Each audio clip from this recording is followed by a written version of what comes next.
রজত জয়ন্তী বর্ষে express news এ হলো deadline communications private limited, আর আপনারা দেখছেন এক্সপ্রেস নিউজ, খবর নেয় খবর দেয়।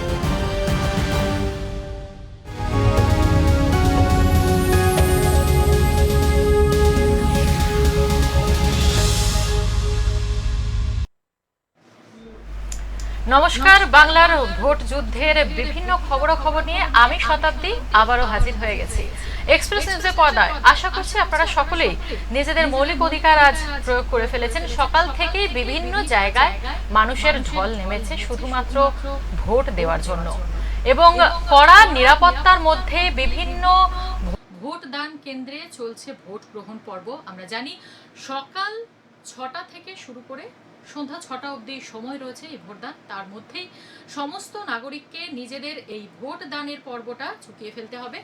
তারপরেই ফলাফল, তার জন্য কিছুদিনের অপেক্ষা, এবং ঠিক তারপরেই নির্ধারিত হবে এই রাজ্যের মানুষদের ভবিষ্যৎ। তো এই বিষয় নিয়ে অনেক কিছু আলোচনা পর্ব রয়েছে। বিভিন্ন জায়গার এই মুহূর্তের ভোট গ্রহণ কেন্দ্রের চালচিত্র সমস্তটাই আপনাদের কাছে তুলে ধরবো আমরা এই মুহূর্তে এক্সপ্রেস নিউজের পর্দায়। সঙ্গে রয়েছে ভাস্করদাকে আপনারা এই মুহূর্তে আমাদের এই বাংলার মহাযুদ্ধের, এই বাংলার ভোট যুদ্ধের বিভিন্ন সেগমেন্টে ভাস্করদাকে আপনারা দেখেছেন। এখন এই মুহূর্তে আমি এবং ভাস্করদা রয়েছি বিভিন্ন ঘটনাবলীর বিশ্লেষণ এবং সমস্ত জায়গার চালচিত্র, যেটা আমাদের পশ্চিমবঙ্গ রাজ্যের বিভিন্ন জায়গার ভোট গ্রহণ কেন্দ্রের কেমন কি অবস্থা রয়েছে সমস্ত কিছু আপনাদের সামনে তুলে ধরবো। নমস্কার আপনাদের, ধন্যবাদ শতাব্দী। বিষয়টা হচ্ছে ভোট গ্রহণ শুরু হয়েছে, একটু সংশোধন করে নিচ্ছি, সকাল 7টা থেকে শুরু হয়েছে, সন্ধ্যে 6টা পর্যন্ত ভোট গ্রহণ চলবে। আর এখনো পর্যন্ত যা পাওয়া খবর 62% ভোট পড়েছে। লাস্ট যে খবর পাচ্ছি, শেষ খবর, মোটের উপর 62%। এবার কোন জেলায় কেমন ভোট পড়েছে বেলা 1টা পর্যন্ত সেটা দর্শকদের সামনে একটু তুলে ধরছি। 62.71%, মালদহে 58.45%, পশ্চিম বর্ধমানে 60.37%, উত্তর দিনাজপুরে 60%, পশ্চিম মেদিনীপুরে 65.77%, বীরভূমে 63.93%, কোচবিহারে 60.75%, জলপাইগুড়ি 60.84%, পুরুলিয়া 59.83%, দার্জিলিং 59.81%, দক্ষিণ দিনাজপুর 63.05%, পূর্ব মেদিনীপুর 62.90%, বাঁকুড়া 64.58%, যা বলছি সবই বেলা 1টা পর্যন্ত পাওয়া খবর অনুযায়ী। আলিপুরদুয়ার 60.03%, ঝাড়গ্রাম 65.31%, কালিম্পং 59.52%। মোটের উপর 62% ভোট পড়েছে এখনো পর্যন্ত, যে খবর ইলেকশন কমিশন সূত্রে আমরা পেয়েছি। শতাব্দী, একটা বিষয় হচ্ছে কি, দিনভর রাজ্যে বিভিন্ন জেলায় বিক্ষিপ্ত ঘটনা কিছু ঘটেছে, এবং আমাদের সাংবাদিক যারা রয়েছেন, জেলা প্রতিনিধি যারা রয়েছেন, তারা সেখানকার চালচিত্র তুলে ধরবেন। এক এক করে আমরা তাদের কাছে যাব, তাদের সঙ্গে কথা বলে জেনে নেব হাল হকিকত ঠিক কী রয়েছে এই রাজ্যে এই মুহূর্তটায়। আরেকটা বিষয় শতাব্দী, সেটা হচ্ছে ভোট গ্রহণ চলবে সন্ধ্যে 6টা পর্যন্ত। এখনও বেশ কিছু মানুষের ভোট দেওয়া বাকি, এবং একটা বিষয় যে গত বিধানসভা নির্বাচনে আমরা লক্ষ্য করেছিলাম যে 83.2% ভোট পড়েছিল দিনের শেষে। সকাল থেকে যে প্রবণতা আমরা দেখছি তাতে করে মনে হচ্ছে যেন এবার এই রেকর্ডটা ভেঙে যাবে। একটা বিষয়, এসআইআর জনিত কারণে বেশ কিছু নাম বাদ গিয়েছে। সেটা যদি শতাংশের হিসাব বলি, 11.9% নাম যা আগে নথিভুক্ত ছিল সেগুলো এসআইআর এর পরবর্তীতে বাদ গিয়েছে। তো তাদেরকে বাদ দিয়ে যে ভোট এখনো পর্যন্ত, সেটা তো 62% বললাম, এবং মনে হয় সন্ধে 6টা বাজতে এই শতাংশের রেকর্ড না 100% কখনোই হয় না শতাব্দী। এটা আমরা প্রেডিক্ট করব না, এই কারণে করব না যে এটা সবই জনতা জনার্দনের ব্যাপার, তো তাদের মর্জির ব্যাপার। বাইরে প্রচণ্ড রোদ রয়েছে, গরম রয়েছে, খুব স্বাভাবিক এই সময়টা একটুখানি ভোটটা কম পড়ার সম্ভাবনা থাকে। তবে সকাল থেকে যে হারে ভোট পড়েছে, morning shows the day actually, একদমই তাই। আর ছোট ছোট ইনফরমেশন যা কিছু আছে, তুমি তার সাথে একটু যদি সম্ভব হয় জেলা প্রতিনিধি যারা রয়েছেন, হ্যাঁ এই মুহূর্তে যে খবর আমরা পাচ্ছি, আসানসোলে অগ্নিমিত্রা পালের গাড়িতে ভাঙচুর এবং এই বিষয়ে তিনি থানায় অভিযোগ দায়ের করেছেন। এই মুহূর্তে অভিযোগ রয়েছে তৃণমূলের দুষ্কৃতীদের দিকে। অগ্নিমিত্রা পালের গাড়িতে ভাঙচুর, সেই চিত্র আপনারা দেখছেন সরাসরি এক্সপ্রেস নিউজের পর্দায় এবং এই ঘটনার অভিযোগের তীর উঠেছে তৃণমূলের দিকে। ঘটনাটা হচ্ছে আসানসোল দক্ষিণের বিজেপি প্রার্থী অগ্নিমিত্রা পালের গাড়িতে হামলা, এবং দেখতে পাচ্ছেন কিভাবে হামলা হয়েছে, গাড়িতে ভাঙচুর করা হয়েছে। এটা হয়েছে রহমতনগরে এলাকায় এবং অভিযোগের তীর তৃণমূলের দিকে। আপনারা দেখতে পাচ্ছেন যে গাড়িতে কিভাবে ভাঙচুর চালানো হয়েছে। এটা অগ্নিমিত্রা পালের গাড়ি, আসানসোল দক্ষিণের বিজেপি প্রার্থী তিনি। আমরা চেষ্টা করব এই বিষয়ে আরও বিস্তারিত জানার। আমরা একটু শুনে নিই যে অগ্নিমিত্রা পাল কি হয়েছে, কি জানাচ্ছেন ঠিক সংবাদ মাধ্যমকে। মাঠ ভেঙেছিল, তার গায়ে দাঁত ফাঁস করেছে, লেগেছে। আর আমার সিকিউরিটি মাঝখানে ছিল, সিকিউরিটি অতটা হয়তো লাগেনি, কাঁচটা তো পুরো ভেঙে গেছে। মানে আরও বড় ঘটনা হতে পারত। চেষ্টা করেছে মেরে দেওয়া যায় যাতে, সেটা একটু চেষ্টা করছে পাথর মেরে, যাতে অগ্নিমিত্রা পালকে মারা যায়। তা অগ্নিমিত্রা পালকে তো এইভাবে তো শেষ করা যাবে না। একটা ইলেকশনের জন্য আমি যাতে মুসলিমদের কাছে না যাই, না পৌঁছতে পারি, আজকে কারা করতে পারে এই কাণ্ডটা একটা ভালো দিয়ে বুঝতে পারছি। এইভাবে যে আপনি হ্যাকেল হচ্ছেন, বারবার হ্যাকেল হচ্ছেন, এটা নিয়ে কি মন্তব্য আছে? মন্তব্য যদি বাংলার মানুষ জানে, আসানসোল দক্ষিণের মানুষ জানে, বরাবর এই জিনিসটা করে এসেছে টিএমসি, বরাবর এটা করেছে, 2021-ও করেছে। আজকে 2022-এ আমি যখন বাই ইলেকশন করছি, সেখানেও আমাকে বারাবণীতে মারা হয়েছে, আমার গাড়ি ভাঙচুর করা হয়েছে। আবার আজকে 2026 হয়ে একই জিনিস, ওখানে যাওয়াটা বেশি। এক মিনিট বলে দিন, কোথায় এই ঘটনা ঘটেছে? রহমতনগরে বুথে পিছন থেকে পাথর মেরে কাজ ভেঙে দিল। এইভাবে তো আগেও একবার যখন বিধানসভায় লোকসভাতে এরকমই ঘটনা ঘটেছে। 2021-এর আমার ভোটে রহমতনগরে এইভাবেই আমাকে স্টোন পেন্টিং করেছে। আমরা শুনলাম অগ্নিমিত্রা পালের কথা, তার গাড়ি ভাঙচুরের কথা, এবং অভিযোগ সরাসরি তৃণমূলের দিকেই, তৃণমূল কংগ্রেসের দিকেই, শাসক দলের তরফে অঙ্গুলি নির্দেশ অগ্নিমিত্রা পালের, আসানসোল দক্ষিণের বিজেপি প্রার্থী তিনি। আপনারা জানেন যে 152টি বিধানসভা আসনে 16টি জেলায় ভোট গ্রহণ চলছে এবং 3,60,77,171 জন ভোটার, তারা ভাগ্য নির্ধারণ করছেন 1,478 জন প্রার্থী। আমি মোটের উপর যেটুকু দেখলাম সকাল থেকে শতাব্দী, সেটা হচ্ছে বিক্ষিপ্ত কিছু ঘটনা ঘটেছে, অশান্তির ঘটনা ঘটেছে, আইন শৃঙ্খলা পরিস্থিতির অবনতি হয়েছে। তাহলেও বিগত নির্বাচনে যে পরিস্থিতি ছিল বা যে ধারা দেখতে আমরা অভ্যস্ত, সেই তুলনায় কিন্তু অশান্তির ঘটনা তুলনামূলকভাবে কম। যেটুকু ঘটেছে সেটুকু না ঘটলেও হয়তো ভালো হতো, কারণ যেহেতু এবারে নির্বাচনটার দিকেই সবাই তাকিয়ে আছে, সেক্ষেত্রে কোথাও কোথাও বিক্ষিপ্ত ঘটনা হয়তো বা মানে আমরা যেভাবে দেখে এসেছি এতগুলো বছর, সেই তুলনায় কম হলেও তবুও এই ধরনের ঘটনা হয়তো কাঙ্ক্ষিত। যে ভোট, আমরা বলছি যেহেতু বাংলার ভোট যুদ্ধ, যেখানে যুদ্ধ কথাটা রয়েছে, কোথাও কোথাও যে অপ্রীতিকর ঘটনা ঘটবে, এটা আমার মনে হয় খুব সবার কাছে এটা মানে কাঙ্ক্ষিত, যে হ্যাঁ হতেই না। পারে। আমি একটু তোমার সাথে দ্বিমত পোষণ করব। কাঙ্ক্ষিত তো কখনোই আমি বলবো না, কাঙ্ক্ষিত তো হচ্ছে একেবারেই কিছু ঘটবে না। যেটা ঘটছে সেটাও অনভিপ্রেত, এবং ভালো হতো যদি একদম কিচ্ছু না ঘটতো। তবে আমাদের রাজ্যে এই ধরনের প্রবহমানতা লক্ষ্য করাই গেছে। নির্বাচন হলেই পরেই একটু রক্ত পড়বে, ঝরবে প্রাণ, এরকম এখনো পর্যন্ত যা দেখলাম। যে হ্যাঁ, বীরভূমে রক্তারক্তির ঘটনা ঘটেছে, মালদাহে সম্ভবত একটা ঘটনা ঘটেছে।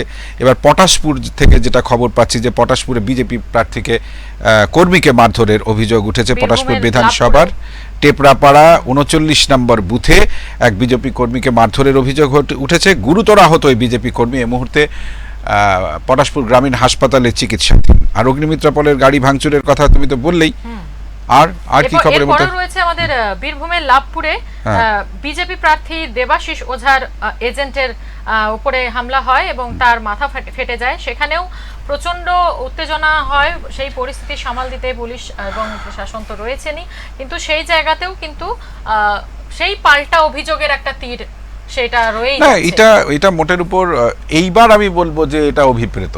সেটা হচ্ছে যে বিজেপি এবং তৃণমূল এটাই এবার বাইনারি এরকমটা সেট রয়েছে, এই দুটো দলের মধ্যে মূল লড়াই। যদিও এটা আক্ষরিক অর্থে সত্য নয়, পশ্চিমবঙ্গের অনেকগুলো জায়গা এখন এমন রয়েছে যেখানে কিন্তু তৃতীয় শক্তি, আবার কোথাও কোথাও চতুর্থ শক্তিরও একটা জায়গা রয়েছে, লড়াইয়ের ময়দান রয়েছে। তৎসত্ত্বেও মূল লড়াই তো তৃণমূল বনাম বিজেপির, এবং সেই পরিপ্রেক্ষিতে বিজেপি যখনই অভিযোগ করবে শাসক দলের দিকে করবে, শাসক দল যখন অভিযোগ করবে বিজেপির দিকে করবে।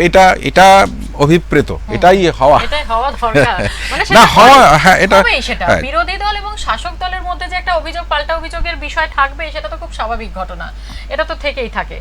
এছাড়াও মাথা ভাঙা বিধানসভাতেও রয়েছে তুমুল উত্তেজনার একটা পরিস্থিতি তৈরি হয়, কারণ সেখানেও বিজেপি এবং তৃণমূল সমর্থকদের মধ্যে সামনাসামনি যেটি একটি স্লোগানকে নিয়ে তাদের মধ্যে একটা উত্তেজনার পরিস্থিতি, একটা সংঘর্ষের জয় বাংলা জয় শ্রীরাম, জয় বাংলা এবং জয় শ্রীরাম, এই দুই স্লোগান নিয়ে দুই দলের প্রার্থীদের মধ্যে, দুই দলের কর্মীদের মধ্যে বিশেষত যে একটা সংঘর্ষের সম্ভাবনা সেই জায়গাতেও তৈরি একটা অপ্রীতিকর পরিস্থিতি তৈরি হয়েছিল। যদিও প্রশাসন বিষয়টা সামাল দিয়েছে। চোপড়াতে একটা খবর দেখছি, বুঝতে পেরেছো? চোপড়ায় খবরটা হচ্ছে যে ইভিএম এ বিজেপি এবং কংগ্রেসের প্রতীকে চুন লাগিয়ে দেওয়া হয়েছে, যাতে করে যারা ভোট দেবেন তাদেরকে বিভ্রান্ত করা যায়। এবং ঘটনাস্থলে কংগ্রেস প্রার্থী জাকির আবেদিন সেখানে পৌঁছন, উত্তেজনা ছড়ায়, বেশ কিছুক্ষণ ভোট গ্রহণ কিন্তু বন্ধ থাকে। মালদহের হাবিবপুরে সেখান থেকে দেখছি খবর ইভিএম বিকল হওয়ার, বেশ কিছুক্ষণ ভোট গ্রহণ বন্ধ থাকে এবং বাইরে মানুষের লাইন অপেক্ষাকৃত এই গরমের মধ্যে, রোদ্দুরের মধ্যে দাঁড়িয়ে থেকে তারা বিরক্ত, কেউ কেউ ভোটদান কেন্দ্র থেকে ফেরত চলে গেছেন, এরকম পরিস্থিতি দেখছি। আর আর আর মোটের উপর এরকমই ঠিক একটা ঘটনা, ইভিএম খারাপের ঘটনা, এবং একবার নয়, ভোট গ্রহণ চলাকালীন তিনবার ইভিএম খারাপ হয়েছে, এবং সেটা মেখলিগঞ্জের বিধানসভা কেন্দ্রের একটি অন্তর্গত হলদিবাড়ি ব্লকের একটি বুথে এই ঘটনাটি ঘটেছে।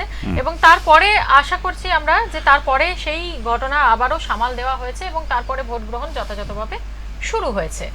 এখনো পর্যন্ত ছোট বড় কিছু ঘটনা, দুর্ঘটনা বিভিন্ন জায়গায়, রাজ্যের বিভিন্ন জায়গায় ঘটছে, এবং তার মধ্যেই কিন্তু যে নিরাপত্তার ঘেরাটোপ রয়েছে কেন্দ্রীয় বাহিনীর, সেই জায়গায় কেন্দ্রীয় বাহিনী নিরাপত্তার ঘেরাটোপের মধ্যে থেকেই মানুষেরা কিন্তু সকাল থেকে নির্দ্বিধায় এবং স্বতঃস্ফূর্তভাবে ভোট দিতে পারছেন। এবার তুমি এই নির্দ্বিধায় ভোট দেওয়ার কথা বললে, আমি সেখানে দ্বিধা দ্বন্দ্ব নিয়ে একটা খবর বলি। সেটা হচ্ছে যে ভোট দিতে গিয়ে এক বৃদ্ধা ভোট না দিয়ে তাকে ফিরে আসতে হয়েছে, কারণ তিনি গিয়ে দেখেছেন ভোট কেন্দ্রে তার ভোট পড়ে গিয়েছে। এবং ঘটনাটা যেখানকার তুমি বললে একটুখানি আঁতকেই উঠবে, সেটা হচ্ছে দুর্গাপুর পশ্চিম বিধানসভা কেন্দ্র, বেনাচিতে হাই স্কুলে 15 নম্বর ওয়ার্ডে বুথ নাম্বার 86 ঘটনা। এখানকার বাসিন্দা বৃদ্ধা গীতা অধিকারী, তিনি ভোট কেন্দ্রে ভোট দিতে গিয়ে দেখেন তাকে ফিরিয়ে দেওয়া হয় এবং বলা হয় তার ভোট পড়ে গিয়েছে। এবং এই ঘটনা জানাজানি হওয়ার পর কবি দত্ত, যিনি প্রার্থী এবার তৃণমূল কংগ্রেসের, ঘটনাস্থলে পৌঁছন, ভোটারের সঙ্গে কথা বলে সবটা জেনে নেন এবং নির্বাচন কমিশনকে জানান বিষয়টা, এবং এর জন্য কমিশনের গাফিলতির কথাই তিনি বলেছেন। এবার দেখো, মৃত্যুর ঘটনা, যে কোনো মৃত্যুর ঘটনা সবাই বলেন দুঃখজনক, কিন্তু ভোট দিতে গিয়ে মৃত্যু, এটা তো আরও বেদনাদায়ক। সিউড়িতে ঘটনাটা ঘটেছে, বীরভূমের সিউড়িতে ভোট দিতে যাওয়ার পথে মৃত্যু হয় 66 বছর বয়সী এক ব্যক্তির, তার নাম অসীম রায়।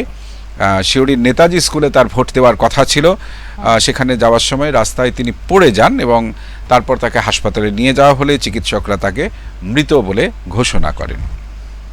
এই ধরনের কিছু ঘটনা রাজ্যের আরো বেশ কিছু জায়গায় ঘটেছে, এবং একই ঘটনা বারবার আপনাদের কাছে তুলে ধরা আমাদের, কারণ খবর দেওয়া আমাদের কাজ। এবং যেহেতু নির্বাচন এবং বিধানসভা নির্বাচন 2026, যেটা আমাদের সমগ্র রাজ্যবাসীর ভবিষ্যৎ নির্ধারণের একটা জায়গা, তো সেক্ষেত্রে প্রত্যেকটা পর্বে, প্রতিটি ক্ষেত্রে, প্রতিটি মুহূর্তে বিভিন্ন জায়গার যে ঘটনা, দুর্ঘটনা, সঙ্গে ভোটদানের সাথে জড়িত বিভিন্ন পারিপার্শ্বিক অবস্থা, পরিস্থিতি, সমস্তটাই তুলে ধরা আমাদের কাজ। এবং সেটাই নিয়ে আজকে আমরা রয়েছি বাংলার ভোট যুদ্ধ। বাংলার ভোট যুদ্ধে বিষয়টা যে একেবারে যুদ্ধের পর্যায়ে পৌঁছে যায় কোথাও কোথাও, যা অত্যন্ত পীড়াদায়ক। গণতান্ত্রিক একটা পদ্ধতি যেখানে ভোট দানকে একটা উৎসবের সঙ্গে সামিল বলে ধরা হয়, সেখান থেকে কিছু কিছু ঘটনা যা আমাদেরকে ব্যথিত করে। মালদাহে বিজেপির এক এজেন্টকে মারধর করা হয়, গুরুতর আহত অবস্থায় তিনি হাসপাতালে চিকিৎসাধীন। চাঁচল সুপার স্পেশালিটি হাসপাতালে তার চিকিৎসা চলছে। কতুলপুরে তৃণমূলের ক্যাম্প ভেঙে গুড়িয়ে দিয়েছে কেন্দ্রীয় বাহিনী। এবার এর পরিপ্রেক্ষিতে কেন্দ্রীয় বাহিনীর অতি সক্রিয়তার অভিযোগ তুলে কমিশনের কাছে নালিশ জানিয়েছে শাসক দল। কেন্দ্রীয় বাহিনীর একটা গাড়ি আটকে বেশ কিছুক্ষণ বিক্ষোভ দেখান স্থানীয়রা। তৃণমূল প্রার্থীর দাবি যে বুথ থেকে 800 মিটার দূরে ক্যাম্প করা সত্ত্বেও কেন্দ্রীয় বাহিনী ক্যাম্প ভেঙে গুড়িয়ে দিয়েছে এবং ভাঙচুর করেছে একাধিক বাইকও। আশেপাশের বাড়িতেও নাকি হামলা চালানো হয়, এমনটা জানিয়েছেন তৃণমূল প্রার্থী। বীরভূমে বিজেপির এজেন্টকে মারধরের খবর আমরা পেয়েছি, রক্ত ঝরেছে। লাভপুর বিধানসভার ভ্রমরকল অঞ্চলে এই ঘটনা ঘটেছে। 68 নম্বর বুথে আক্রান্ত হন বিজেপির নির্বাচনী এজেন্ট, তার নাম বিশ্বজিৎ মণ্ডল। অভিযোগ তৃণমূল কংগ্রেসের বিরুদ্ধে, খুব স্বাভাবিক, যেটা বলছিলাম শতাব্দী আমি, অভিযোগ পাল্টা অভিযোগ এটা রয়েছে। নানুরে তৃণমূল কর্মীদের শারীরিক হেনস্থার অভিযোগ উঠেছে এবং 100 মিটার দূরে বসা সত্ত্বেও তৃণমূল কংগ্রেস কর্মীদের শারীরিকভাবে হেনস্থা করেছে কেন্দ্রীয় বাহিনী এবং পুলিশ, এমনটা অভিযোগ করা হচ্ছে। নানুর বিধানসভার কীর্ণাহার 1 নম্বর পঞ্চায়েতের নিমরা গ্রামের 163 নম্বর বুথের ঘটনা এটা। তৃণমূল এবং কংগ্রেসের সংঘর্ষ হয়েছে মুড়ারইতে। মুড়ারই বিধানসভার গোরসা গ্রামে 2 কংগ্রেস কর্মী জখম হয়েছেন বলে খবর। কুমারগঞ্জে বিজেপি প্রার্থীকে মারধর করা হয়েছে। আরেকটা কথা, আজ সকালে যখন অনুষ্ঠান শুরু করেছিলাম শতাব্দী, দর্শকদেরকে বলেছিলাম যে যারা ভোট দিতে যাচ্ছেন, যদি না জানেন তাহলে জেনে নিন, ভোট দিতে যাওয়ার সময় কিন্তু মোবাইল ফোন সঙ্গে রাখবেন না। আপনি মোবাইল সুইচ অফ করে যদি ভিতরে যাবেন বলেন, সেক্ষেত্রেও কিন্তু বিধিনিষেধ আছে এবং এতে কিন্তু আইনানুগ ব্যবস্থাও নেওয়া হতে পারে। সেক্ষেত্রে মোবাইল ফোন নিয়ে গেলে আপনার গেটের কাছে জমা রেখে যেতে হবে, কারো কাছে দায়িত্বশীল যিনি ওখানে রয়েছেন তার কাছে রেখে যেতে হবে। আদারওয়াইজ মোবাইল নিয়ে যদি আপনি ভিতরে ধরা পড়েন তাহলে কিন্তু আইনানুগ ব্যবস্থা নেওয়া হবে। এবার এইরকমই একটা ঘটনা ঘটেছে, মোবাইলে কথা বলে বুথের মধ্যে প্রভাবিত করার অভিযোগ উঠেছে ভোটারদের। মালদাহে বুথের মধ্যে কথা বলে ভোটারদের প্রভাবিত করার অভিযোগ তৃণমূল কর্মীর বিরুদ্ধে।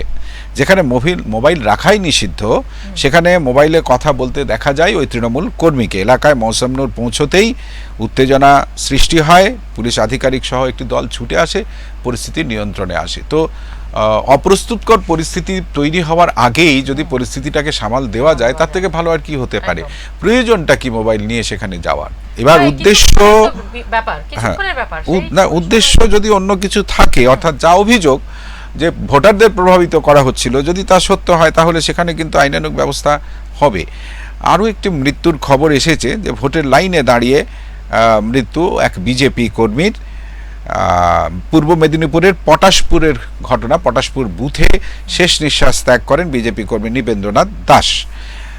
তৃণমূল কর্মীদের মারধরের অভিযোগ, জওয়ানদের বিরুদ্ধে নন্দীগ্রামে নির্দল প্রার্থীকে মারের অভিযোগ অস্বীকার করেছে তৃণমূল। অভিযোগটা তীর অবশ্যই শাসক দলের দিকে। দেখো, মোটের উপর যে ঘটনাগুলো ঘটেছে লক্ষ্য করো যে বিজেপি কর্মী মারধর খেয়েছেন, বিজেপি আক্রান্ত হয়েছে, তৃণমূলের ক্ষেত্রেও এরকমটা হয়েছে। তার মানে হরে দরে বিষয়টা এই দাঁড়ালো, এই দুজনেই লড়াই করছে আর কি, যেটা বাস্তবিক জায়গা থেকে কিছুটা দূরে হলেও ভাবনায় যদিও বারবার করে এটা আসছে যে লড়াইটা কিন্তু দ্বিমাত্রিক নয়, অনেক জায়গায় নয়, যেখানে বারবার করে বলা হচ্ছিল হয়তো যে দ্বিমাত্রিক লড়াই, কিন্তু শেষ মুহূর্তে প্রথম দফার নির্বাচনের একেবারে শেষ মুহূর্তে এসে আমরা দেখলাম উত্তরবঙ্গ থেকে দক্ষিণবঙ্গের বিস্তীর্ণ এলাকা, যে জায়গাগুলোতে ভোট হচ্ছে, 16টা জেলার যে 152টা বিধানসভা কেন্দ্রে ভোট হচ্ছে, সেখানে কিন্তু অনেক জায়গাতে ত্রিমাত্রিক লড়াই হচ্ছে। চতুর্মাত্রিক লড়াইয়েরও সম্ভাবনার কথা অনেক জায়গায় লক্ষ্য করা গিয়েছে। দেখুন, ভোট তো দেওয়া হচ্ছে সরকার নির্ধারণের জন্য, তবে শুধুই কি সরকার নির্ধারণের এই ভোট শতাব্দী?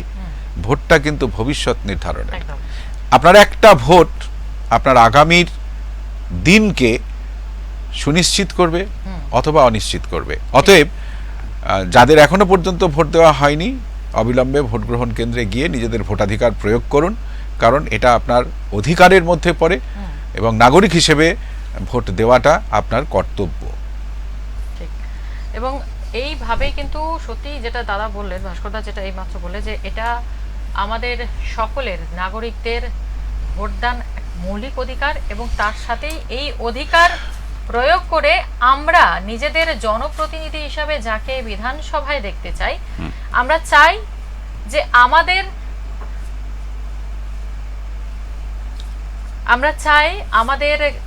সমস্ত ক্ষেত্রে সেই উন্নয়নটা আসতে আমরা এগিয়ে যেতে চাই। বরাবর আমরা চাই আমাদের হয়ে কেউ কথা বলুক, সমগ্র রাজ্যের নাগরিকের হয়ে কেউ কথা বলুক, এবং সেই কথাগুলো যাতে সবার ক্ষেত্রে মানে সুবিধাযোগ্য হয় এবং তাদের উন্নয়নের জন্য হয়। এবং এই পরিস্থিতিতে আজকে যেভাবে আপনারা ভোটদান করছেন আমরা সকলেই করেছি, এবং এরপরে যে আগামী দিনেও কিন্তু আমাদের যে ভবিষ্যৎ সেটাও নির্ধারিত হতে চলেছে, সমস্তটাই কিন্তু রাজ্যের নাগরিকদের উপরেই। আমরা কিছুক্ষণের মধ্যেই বীরভূমের একটু চালচিত্র দেখে নেব আমাদের সাংবাদিকের সাথে কথা বলে। কিছুক্ষণ আশিস মণ্ডল রামপুরহাটের প্রতিনিধি আমাদের, আশিসের কাছ থেকে জানার চেষ্টা করব যে বীরভূমের ভোট চিত্রটা ঠিক কেমন রয়েছে। একটা বিষয় কি জানো শতাব্দী, আমি তো বিভিন্ন সময়ে জেলায় ঘুরে ঘুরে দেখেছি ভোটের সময়গুলো বাইরে রিপোর্টিংয়ের কাজ করতে গিয়ে, বীরভূমের মানুষজন কিন্তু খুব রাজনীতি সচেতন এবং তারা এ নিয়ে মুখরও। তো দেখি আমাদের আশিস কি বলছে। আশিস, শুনতে পাচ্ছ? হ্যাঁ, শুনতে পাচ্ছি। আচ্ছা, বলছি যে বীরভূমের সামগ্রিক ভোটচিত্র সকাল থেকে এখনো পর্যন্ত ঠিক কেমন, এবং যা আমরা দেখলাম নির্বাচন কমিশনের বেলা 1টা পর্যন্ত ঘোষণা 62% ভোট পড়েছে, এতক্ষণে নিশ্চয়ই সেই শতাংশের হিসেবে অনেকটা বেড়ে গিয়েছে ভোট। কি মনে হচ্ছে বীরভূমে কেমন ভোট পড়তে পারে, সামগ্রিক চিত্রটা কেমন? হ্যাঁ, বলে রাখি যে বীরভূমের যে নির্বাচন বীরভূমের ক্ষেত্রে আমরা যেটা আজকে সারাদিন মানে এখনো পর্যন্ত ওই 3:30 অব্দি যা দেখতে পেলাম, মোটামুটি শান্তিপূর্ণ। 2-1 জায়গায় কেবল বিক্ষিপ্ত ঘটনা ঘটেছে। যেমন বড় ঘটনা যেটা হয়েছে সেটা হচ্ছে লাভপুরে বিজেপির যিনি একজন পোলিং এজেন্ট ছিলেন তাকে মেরে মাথা ফাটিয়ে দেওয়া হয়েছে বলে অভিযোগ। এছাড়া মুরারোয়ে একটি ঘটনা ঘটেছে, সেখানে কংগ্রেসের যিনি সমর্থক ছিলেন তাকে এবং তার বাবাকে, মানে একই পরিবারের দুজনকে ধারালো অস্ত্রে আঘাত করা হয়েছে এবং তারা আহত হয়ে এখন চিকিৎসাধীন আছেন মুরারোয়ে গ্রামীণ হাসপাতালে।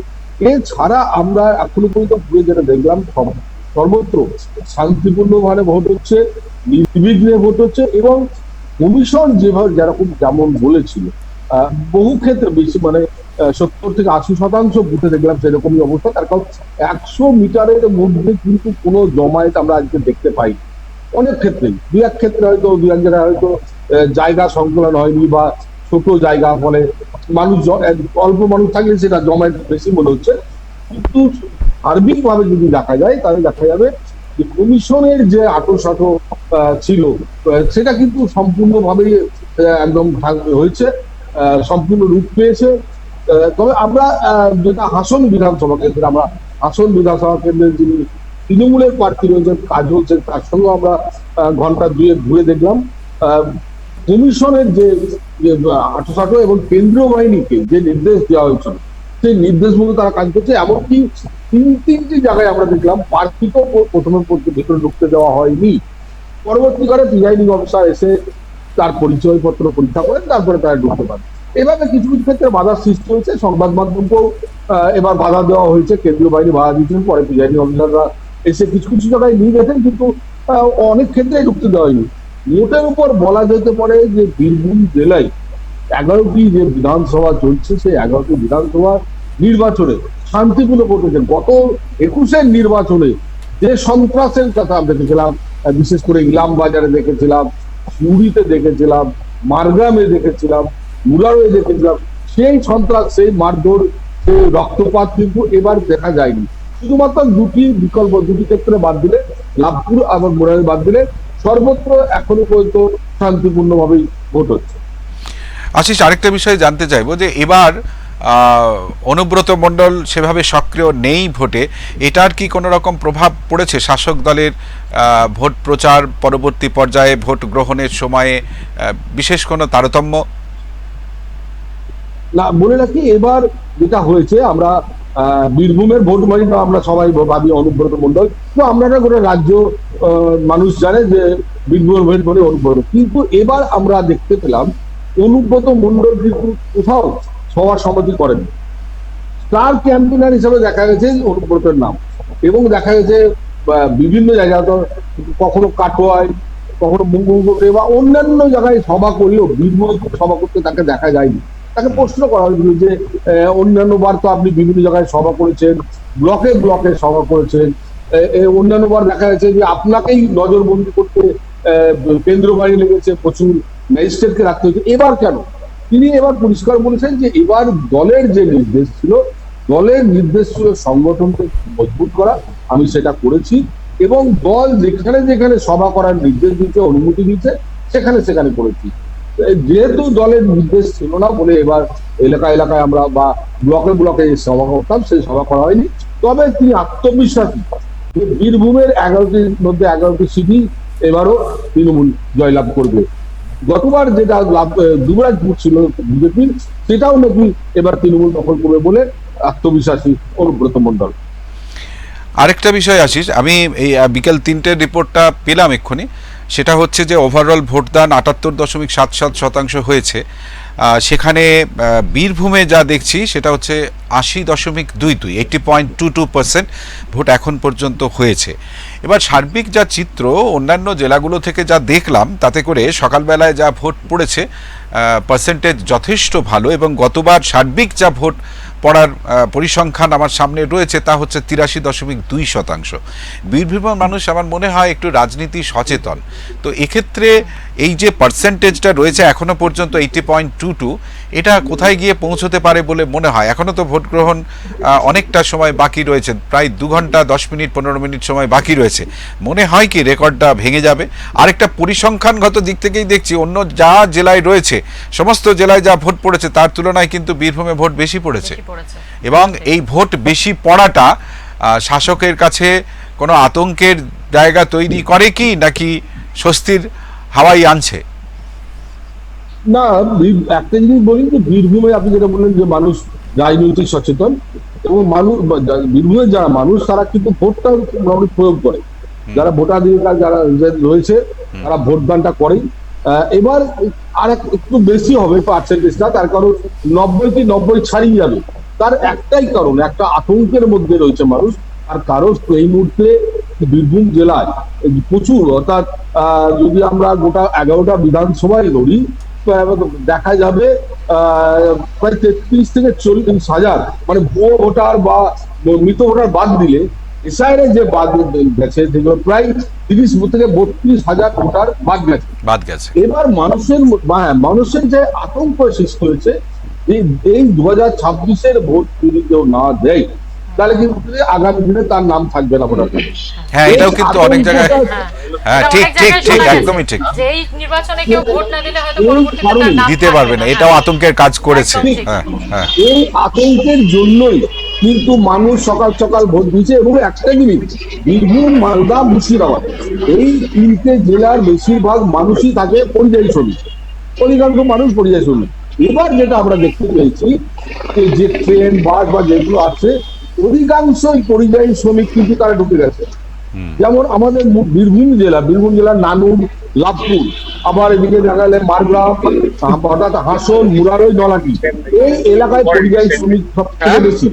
এবং এই পরিযায়ী শ্রমিকরা কয়েকদিন ধরে এলাকায় ঢুকতে শুরু করেছে, ফলে ভোটের পার্সেন্টেজ, এই পরিযায়ী শ্রমিকরা যেহেতু লাইনে দাঁড়িয়ে ভোট দিয়েছে এবং স্বচ্ছভাবে ভোট হয়েছে, এই জন্য কিন্তু এবার ভোটের পার্সেন্টেজ অনেক বেশি হবে বীরভূম জেলায়, এটা একদম বলা যেতেই পারে। আচ্ছা, এবার আমি একটু সুরক্ষা ব্যবস্থাটা নিয়ে জানতে চাইবো। আইন শৃঙ্খলা পরিস্থিতি নিয়ন্ত্রণে যারা এই মুহূর্তে রয়েছেন এবং খুব চর্চায়, বিগত দুটো আমাদের সঙ্গে এই মুহূর্তে যেমন আশিস রয়েছেন বীরভূম থেকে, তেমনি সৌভিক রয়েছেন জলপাইগুড়ি থেকে, আর শর্মী রয়েছেন আমাদের সঙ্গে। আমরা ক্রমান্বয়ে তাদের কাছেও যাব, কিন্তু আশিসের কাছ থেকে আরেকটু আমি জেনে নিতে চাইব যে অন্য বিগত যদি 2-3টে বিধানসভা নির্বাচনের কথা বলি, কারণ তুমি তো অনেকগুলো বিধানসভা নির্বাচন, লোকসভা নির্বাচন কভার করেছো। আমার যেটা জানার ইচ্ছে যে নিরাপত্তাজনিত জায়গা সেটা কি আগের থেকে একটু বেশি আঁটোসাঁটো মনে হচ্ছে? মানে মানুষ কি একটু নিরাপদে ভোট দিতে যাচ্ছেন এরকমটা মনে হচ্ছে? একদম একদম, এটা বলার কোনো অপেক্ষা রাখে না। তার কারণ আজকে আমরা মোটামুটি 100-র উপর বুথ ঘুরেছি। সমস্ত বুথে দেখছি মানুষ কিন্তু স্বতঃস্ফূর্ত ভাবে ভোট দিচ্ছে, কোনো আতঙ্ক নেই, কোনো ভয় নেই, ভয়হীন একদম। এবং আগে যেমন হতো যে লাইনে দাঁড়িয়েও প্রচার করা হতো যে অমুককে ভোট দিন, অমুককে ভোট দিন, বা ওকে ভোট না দিলে দেখে নেওয়া হবে, এই ভয়টা কিন্তু মানুষের মধ্যে নেই। আমরা দেখেছিলাম অনেক ক্ষেত্রে দেখেছিলাম কিছু মানুষ ভোট দিতে যেতে পারেনি। তারপরে বলা যেতে পারে গত যে আমাদের পৌরসভা নির্বাচনটা হয়েছিল অধিকাংশ জায়গাতে ভোটটাই দিতে দেয়নি, প্রার্থী থেকে তুলে নিয়েছে, বিনা প্রতিদ্বন্দ্বিতায় তৃণমূল জিতে গেছে। সেই বদলা নিতেই সেই বদলাতে মানুষ কিন্তু স্বতঃস্ফূর্ত ভোটের লাইনে দাঁড়িয়েছে এবং ভয় দিতেই। আমরা এখনো পর্যন্ত শহর এলাকা, যেগুলো এলাকা আগেই বললাম লাভপুরে একটি ঘটনা এবং ঘটনা কিন্তু বাদ দিয়ে দিই, তাহলে কোথাও কিন্তু কোনো অশান্তির কারণ নেই, কিন্তু নিরাপত্তা ব্যবস্থা কিন্তু আঁটোসাঁটো রয়েছে। বেশ, তুমি আমাদের সঙ্গে থাকো আশিস। এর পাশাপাশি এই মুহূর্তে বাইরে রোদের মধ্যে দাঁড়িয়ে রয়েছেন আমাদের দুই প্রতিনিধি, একটু ওদের সাথে কথা বলে নিয়ে আবারও তোমার কাছে আসছি। সৌভিক দত্ত জলপাইগুড়ি থেকে রয়েছেন, বারাসাত থেকে রয়েছেন আমাদের সাংবাদিক শর্মী পাল। সৌভিক, তোমার কাছে, আচ্ছা শতাব্দী তুমি জিজ্ঞেস করো তোমার কি প্রশ্ন আছে, তারপর আমি কথা বলবো। সৌভিকের কাছ থেকে এই মুহূর্তে যে জানার বিষয় সেটা হচ্ছে ওই জায়গায় ভোটাধিকার মানে যে ভোট গ্রহণ চলছে সেখানে কোনো রকম কোনো অপ্রীতিকর ঘটনার কোনো কিছু ব্যাপার জানা গেছে? দেখো, এখনো পর্যন্ত কিন্তু জলপাইগুড়ি জেলায় কোনো রকম অশান্তির ছবি কিন্তু উঠে আসেনি।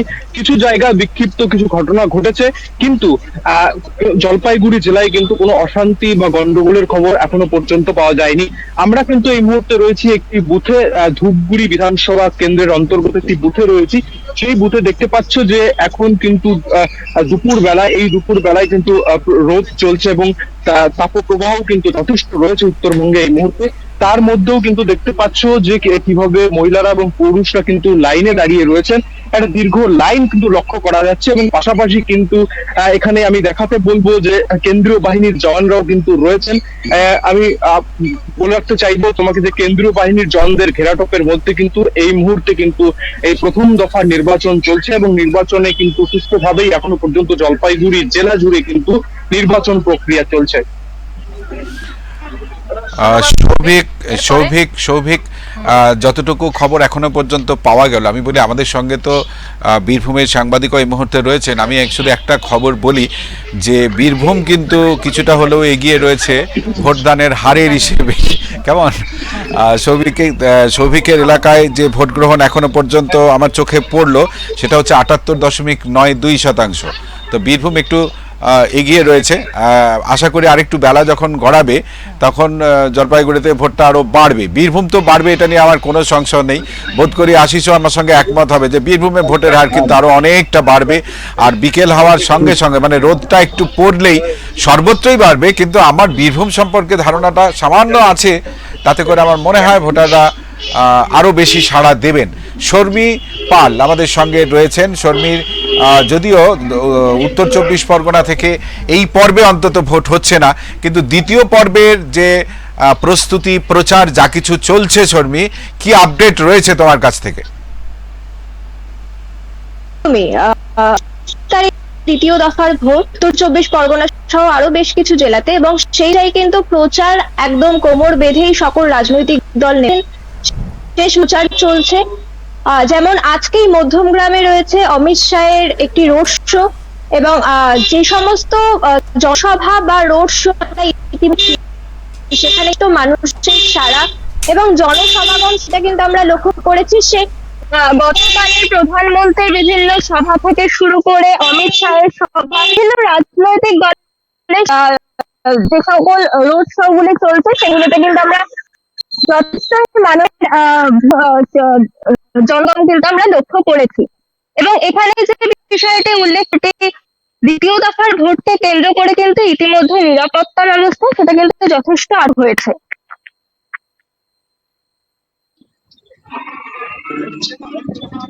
পুরুষ প্রতিনিধির মাঝখানে তা আমি চাইবো যে শতাব্দীও কিছু প্রশ্ন করুক, জেনে নিক শর্মীর কাছ থেকে কিছু জানার থাকলে। একেবারেই আমাদের এদিকে তো ভোট গ্রহণ শুরু হয়ে গেছে, ওখানেও তোমাদের ওখানে যেহেতু এখনো ভোট গ্রহণ শুরু হয়নি, তার যে তোড়জোড় চলছে এখন আপাতত ওখানকার যে মানুষজন রয়েছে তাদের মধ্যে কি ধরনের উত্তেজনা রয়েছে ভোটকে ঘিরে, যেহেতু এবছরের 2026-এর যে নির্বাচন সেটা সবার কিন্তু একটা পাখির চোখ, কারণ পরিবর্তনের হাওয়া কোথাও একটা যেন ঘোরাফেরা করছে। একদমই আসন্ন নির্বাচন কেন্দ্র করে রাজনৈতিক দলগুলি কিন্তু মানুষের মধ্যে একটা উত্তেজনা উদ্দীপনা কাজ করছে। ঠিক সেইভাবেই কিন্তু আমরা প্রত্যেকটি জনসমাগম থেকে শুরু করে জনসভাগুলো হয়েছে, সেখানে মানুষের ব্যাপক উদ্দীপনা আমরা দেখতে পেয়েছি। কারণ এই তীব্র তাপপ্রবাহের মধ্যে যেখানে তাপমাত্রা কিন্তু মানে প্রতিনিয়ত চড়ছে যে তাপমাত্রা, সেখানে কিন্তু নির্বাচনী আবহাওয়া বেশ উত্তপ্ত হয়ে উঠছে রাজনৈতিক দলের পাশাপাশি মানুষের মধ্যেও। এবং আমরা বিষয়টি একেবারেই লক্ষ্য করতে পারছি যে আসন্ন বিধানসভা নির্বাচনকে কেন্দ্র করে কিন্তু মানুষ একটু আলাদাই উদ্দীপনার মধ্যে রয়েছে, কারণ কোথাও না কোথাও ঠিকই যে পরিবর্তনের হাওয়া উঠেছে। বেশ বেশ শর্মী ধন্যবাদ তোমাকে। আর সৌভিককেও ছেড়ে দেবো, সৌভিক রোদের মধ্যে অনেকক্ষণ দাঁড়িয়ে রয়েছে। সৌভিক, যেতে যেতে যেতে শুধু এইটুকু বলে যাও তুমি যে তোমার কি মনে হচ্ছে ভোট পরিসংখ্যান যা দেখা যাচ্ছে তাতে কেমন সাড়া পড়তে পারে, আবহাওয়াটা কেমন রয়েছে, তার প্রভাব ভোটদানের মধ্যে আদৌ পড়ছে কিনা, তোমার ওখানে আইন শৃঙ্খলা পরিস্থিতি ঠিকঠাকভাবে যারা দায়িত্বে রয়েছেন তারা পালন করছেন কিনা, মানুষ তাতে কতখানি ভরসা পাচ্ছেন, সংক্ষেপে একটু জানানোর চেষ্টা করো সৌভিক, তারপর তুমি বিদায় নিতে পারো। একদমই, দেখো ভাস্কর দা, তুমি যেটা বললে অন্যান্য বিধানসভা নির্বাচন এবং অন্যান্য নির্বাচনের থেকে কিন্তু সময় নিরিখে এবছর কিন্তু পরিসংখ্যানটা অনেকটাই এগিয়ে গিয়েছে। এবং তোমাকে জানিয়ে রাখতে চাইবো ডুয়ার্সের চা বলা এলাকাতেও কিন্তু যে বুলেট প্রুফ যে গাড়ি রয়েছে সেই সাজোয়া গাড়ি নিয়ে কিন্তু রীতিমতো টহল চলছে এবং অভয় দেওয়া হচ্ছে ভোটারদের যাতে নির্বিঘ্নে ভোটদান তারা করতে পারে। এবং বিভিন্ন বিধানসভা যে ক্ষেত্রগুলি রয়েছে সেখানে কিন্তু যথেষ্ট পরিমাণে কিন্তু কেন্দ্রীয় বাহিনীর সঙ্গে রাজ্য পুলিশও রয়েছে এবং যার ফলেই কিন্তু নির্বিঘ্নে খুব শান্তিপূর্ণভাবে জলপাইগুড়ি জেলা জুড়ে ভোট চলছে এবং মানুষও কিন্তু সঠিকভাবে নিরাপত্তার বেষ্টনীর মধ্যে দাঁড়িয়ে কিন্তু নির্বাচন ভোট দান করছেন এবং যার ফলেই কিন্তু শান্তিপূর্ণভাবে এখনো পর্যন্ত কোনো বিক্ষিপ্ত ঘটনা ছাড়া কোনো অশান্তির খবর পাওয়া যায়নি, যার ফলেই কিন্তু খুব শান্তিপূর্ণভাবে নির্বাচন জলপাইগুড়ি জেলা জুড়ে হচ্ছে। ধন্যবাদ সৌভিক। আমরা কথা বলছিলাম আমাদের সাংবাদিক সৌভিক দত্তের সঙ্গে জলপাইগুড়ি থেকে। উত্তর 24 পরগনা থেকে শর্মী পাল আমাদের সঙ্গে ছিলেন এবং বীরভূম থেকে রয়েছেন আশিস মণ্ডল। আশিস কি রয়েছেন আমাদের সঙ্গে? রয়েছেন তো? হ্যাঁ আশিস, হ্যাঁ আশিস, আমার যেটা জানার ছিল যে বীরভূমে যে নির্বাচন, এই নির্বাচনের মূল ইস্যুটা কি, কোন ইস্যুকে, কাজ, উন্নয়ন, দুর্নীতি, এগুলোর কোনো প্রভাব আছে? কোন ইস্যুকে কেন্দ্র করে মানুষ ভোট দিতে যাচ্ছে, নাকি এটাই একটা বড় ইস্যু যে এইবারে এসআইআর এর পরে ভোট না দিলে পরে নাম কাটা যেতে পারে? কোনটা ইস্যু? যেটা বলে রাখি যে বেশ কিছু ইস্যু রয়েছে, বেশিরভাগ ক্ষেত্রেই যেটা হয়েছে লোকাল যেমন ইস্যু রয়েছে সেরকম কর্মসংস্থানেরও একটা ইস্যু রয়েছে। তার কারণ বহু শিক্ষিত বেকার ছেলে রয়েছে যারা এখন পর্যন্ত কিন্তু কর্মসংস্থান পায়নি, অথচ যেটা দেখা যাচ্ছে যারা সেই তুলনায় যোগ্য নয় এরকম কিছু মানুষকে, যেমন এখন তো বলে দিয়েছি যে মন্ত্রীরা কোটা পাবে অ্যাটেন্ডেন্স দিতে, এইরকম কিছু অস্থায়ী চাকরি কিন্তু এদের মাধ্যমে হয়েছে। ফলে দেখা যাচ্ছে যে লোকাল স্তরে আমরা যেটা দেখছি বেশ কিছু যুবককে চাকরি দিয়েছে তৃণমূল, কোথাও দেখা যাবে যে জেলা পরিষদে, কোথাও বিধানসভায়, কোথাও কৃষি দপ্তরে, কোথাও শিক্ষা দপ্তরে, যাদের তুলনামূলকভাবে যারা যোগ্য ব্যক্তি তাদের থেকে অনেক কম যোগ্যের এরকম। ফলে এই বিষয়টা সব থেকে কিন্তু বেশি প্রভাব পড়েছে এখানে। তার কারণ ছেলেদের চাকরি নেই, কাজ নেই। আর দুর্নীতি তো একটা রয়েছে, এবং আরো যে বিষয়গুলো রয়েছে যেটা দেখা যাচ্ছে যে পঞ্চায়েত বা পুরসভার ক্ষেত্রে যে উন্নয়নগুলো করার কথা, সেই উন্নয়নগুলো কিন্তু একেবারেই হয় না। অধিকাংশ এই যে মুখ্যমন্ত্রী এসে কিছুদিন আগে বলে দিয়ে গেলেন যে বেউচাতে একটা সেতু তৈরি হবে আর মানুষের থাকবে না, দুঃখ দুর্দশা থাকবে না। কিন্তু এই যে প্রতিশ্রুতি 21-এ দিয়েছিলেন, 21-এ দেওয়ার পর 5 বছর পেরিয়ে গেলেও এখনো পর্যন্ত কিন্তু সেই প্রস্তুতি পালন হয়নি। কিন্তু তাই না, এরকম বেশ কিছু সেতু রয়েছে, যেমন দেবগ্রাম যদি বলা যায়, হাসনের দেবগ্রামের সেতু, রামপুরহাটের যেটা বললাম যে দ্বারকার সেতু, মারগ্রামে একটি সেতু রয়েছে, দ্বারকার উপর সেতু আছে, তারপর সিউড়িতে বেশ কয়েকটি এরকম আছে, সেগুলো কিন্তু পূরণ হয়নি। 1 নম্বর। 2 নম্বর হচ্ছে যে বাড়িগুলো দেওয়া হয়েছে, এখন যেটা বলা হচ্ছে বাংলা আবাস যোজনা, সেই বাড়িগুলোর ক্ষেত্রে দেওয়ার ক্ষেত্রে যারা প্রাপক তাদের ক্ষেত্রে কিন্তু দুর্নীতি হয়েছে। যারা প্রকৃত পাবক হয়তো কিছু পেয়েছে, কিন্তু তাদের কাছ থেকে মোটা টাকার কাটমানি নেওয়া হয়েছে। এই বিষয়টা, তার কারণ তারা ভাবছে যারা পেয়েছে তারা জানে যে সেটা তার হকের টাকা, কিন্তু সেখান থেকে কেন কাটমানি করবে? ও পেয়েছে কিন্তু কাটমানি দেওয়াটাই কিন্তু অসন্তোষের কারণ। আরেকটি কারণ হচ্ছে যাদের 1 তলা 2 তলা পাকা বাড়ি, তাদের কিন্তু দুজনের নামে, হয়তো কারো মেয়ের নামে কারো মায়ের নামে এই বাড়ি দেওয়া হয়েছে। এবার পাশেই যে বাড়িটা ভাঙা রয়েছে, সেই বাড়ির মানুষ দেখছে সে পাচ্ছে না, ওদের পাকা বাড়িতে দুটো বাড়ি দেয়। এই একটা কারণ রয়েছে। এছাড়া মুখ্যমন্ত্রী বারবার বলছেন যে আমরা এত হাজার কিলোমিটার রাস্তা করেছি, 1000 বানিয়েছি রাস্তা, কিন্তু এখনো বহু গ্রাম, আমরা আজকেই যেটা ঘুরে যাব, বহু গ্রাম ঘুরে দেখলাম এখনো মাটির রাস্তা রয়েছে গ্রামের মধ্যে। একদম জাতীয় সড়কের ধারে বেশ কিছু গ্রাম রয়েছে, যেমন আমরা হাসনেরই দেখলাম 2 নম্বর ব্লকের শুক্রাবাদ এলাকায়, উজিরপুর এলাকায় যেগুলো দেখলাম এখনো কিন্তু মাটির রাস্তায়। ফলে এইসব মানুষগুলো যখন পাকা রাস্তায় উঠছে, তখন তো তারা ভাবছে যে এই রাস্তা পাকা রাস্তায় উঠছে, এত ভালো রাস্তা, তখন আমার গ্রামের রাস্তাটা মাটির কেন থাকবে? এরকম বেশ কিছু রয়েছে। তার মানে আশিস, উন্নয়ন দাঁড়িয়ে আছে ঠিকই, সব রাস্তায় নয়, তাই তো? একদম একদম তাই। আচ্ছা, আরেকটা বিষয় হচ্ছে ওভারঅল যে জায়গা থেকে শাসক দলের এটা বক্তব্য যে রাজ্যে আতঙ্কের পরিবেশ রয়েছে, ভোট দিতে ভোটাররা ভয় পাচ্ছেন, সেই কারণে আরেকটা পরিবেশ তৈরি করা হয়েছে, সেটা আরো বেশি আতঙ্কের, মানে আতঙ্ক দূর করতে আরো বেশি আতঙ্কের একটা পরিবেশ তৈরি করা হয়েছে। এই কেন্দ্রীয় বাহিনী, সাঁজোয়া গাড়ি, এই সমস্ত বিষয়গুলো নিয়ে শাসক দলের বক্তব্য। তো তোমার বক্তব্যটা কি? ভোটাররা এই বিষয়টা নিয়ে কি অতটা ভাবিত, নাকি তারা এটাতে আশ্বাস বোধ করছেন, ভোট দিতে নির্ভয়ে যেতে পাচ্ছেন, কেন্দ্রীয় বাহিনী বা রাজ্য পুলিশ বরাভয় দিচ্ছে তাদের? ঠিক কোন ব্যাপারটা ঘটছে অন্তত তুমি কি চাক্ষুষ করলে? ভাস্কর, একটা জিনিস তো প্রমাণ হয়ে গেছে এখন পর্যন্ত, যে যেহেতু বললে যে বীরভূমে সর্বাধিক ভোট পড়েছে, ফলে একটা জিনিস পরিষ্কার, মানুষ কিন্তু ভয় ভীতি দূর করে ভোটটা নিজেদের দিচ্ছে। কিছু ক্ষেত্রে দু জায়গায় আমরা দেখতে পেয়েছি, একটা দেখেছি নগরা, একজন ভদ্রমহিলা, তিনি ভোট দিতে পারেননি, তার ভোটটা তার আগে নাকি ব্যালটে হয়ে গেছে। আরো একটা জায়গায়, দুটি ক্ষেত্রে এই অভিযোগ পাওয়া গেছে, কিন্তু তার কিছু নয়। কিন্তু মানুষ এই যে কয়েকদিন ধরে কমিশনের যে হুঙ্কার চলছিল যে এই হবে ওই হবে, এইটা কিন্তু দেখে মানুষ সাহসে একদম রাস্তায় বেরিয়ে পড়েছে। কোনো ভয় নেই, কোনো ভীতি নেই, কাউকে হেট করা নয়, মানুষ নিজের ভোট নিজে দিতে পারছে, এটা কিন্তু আমরা দেখে পরিষ্কার হয়ে গেল। এবং মানুষের ভোট দেওয়ার পর বেরিয়ে এসে মানুষের মুখের যে চেহারা বা যে হাসি অভিব্যক্তি, তাতে কিন্তু পরিষ্কার মানুষ কিন্তু এবার নিজের ভোটটা নিজে দিতে পারছে। কোনো রাজনৈতিক দলই কাউকে প্রভাবিত করতে পারছে না, কাউকে হুমকি দিতে পারছে না। এই ভোট যদি বাংলায় হয়, তাহলে মানুষ কিন্তু বারবার 80% করে 90 পেরিয়ে যাবে এই বীরভূম জেলার ভোটের হার।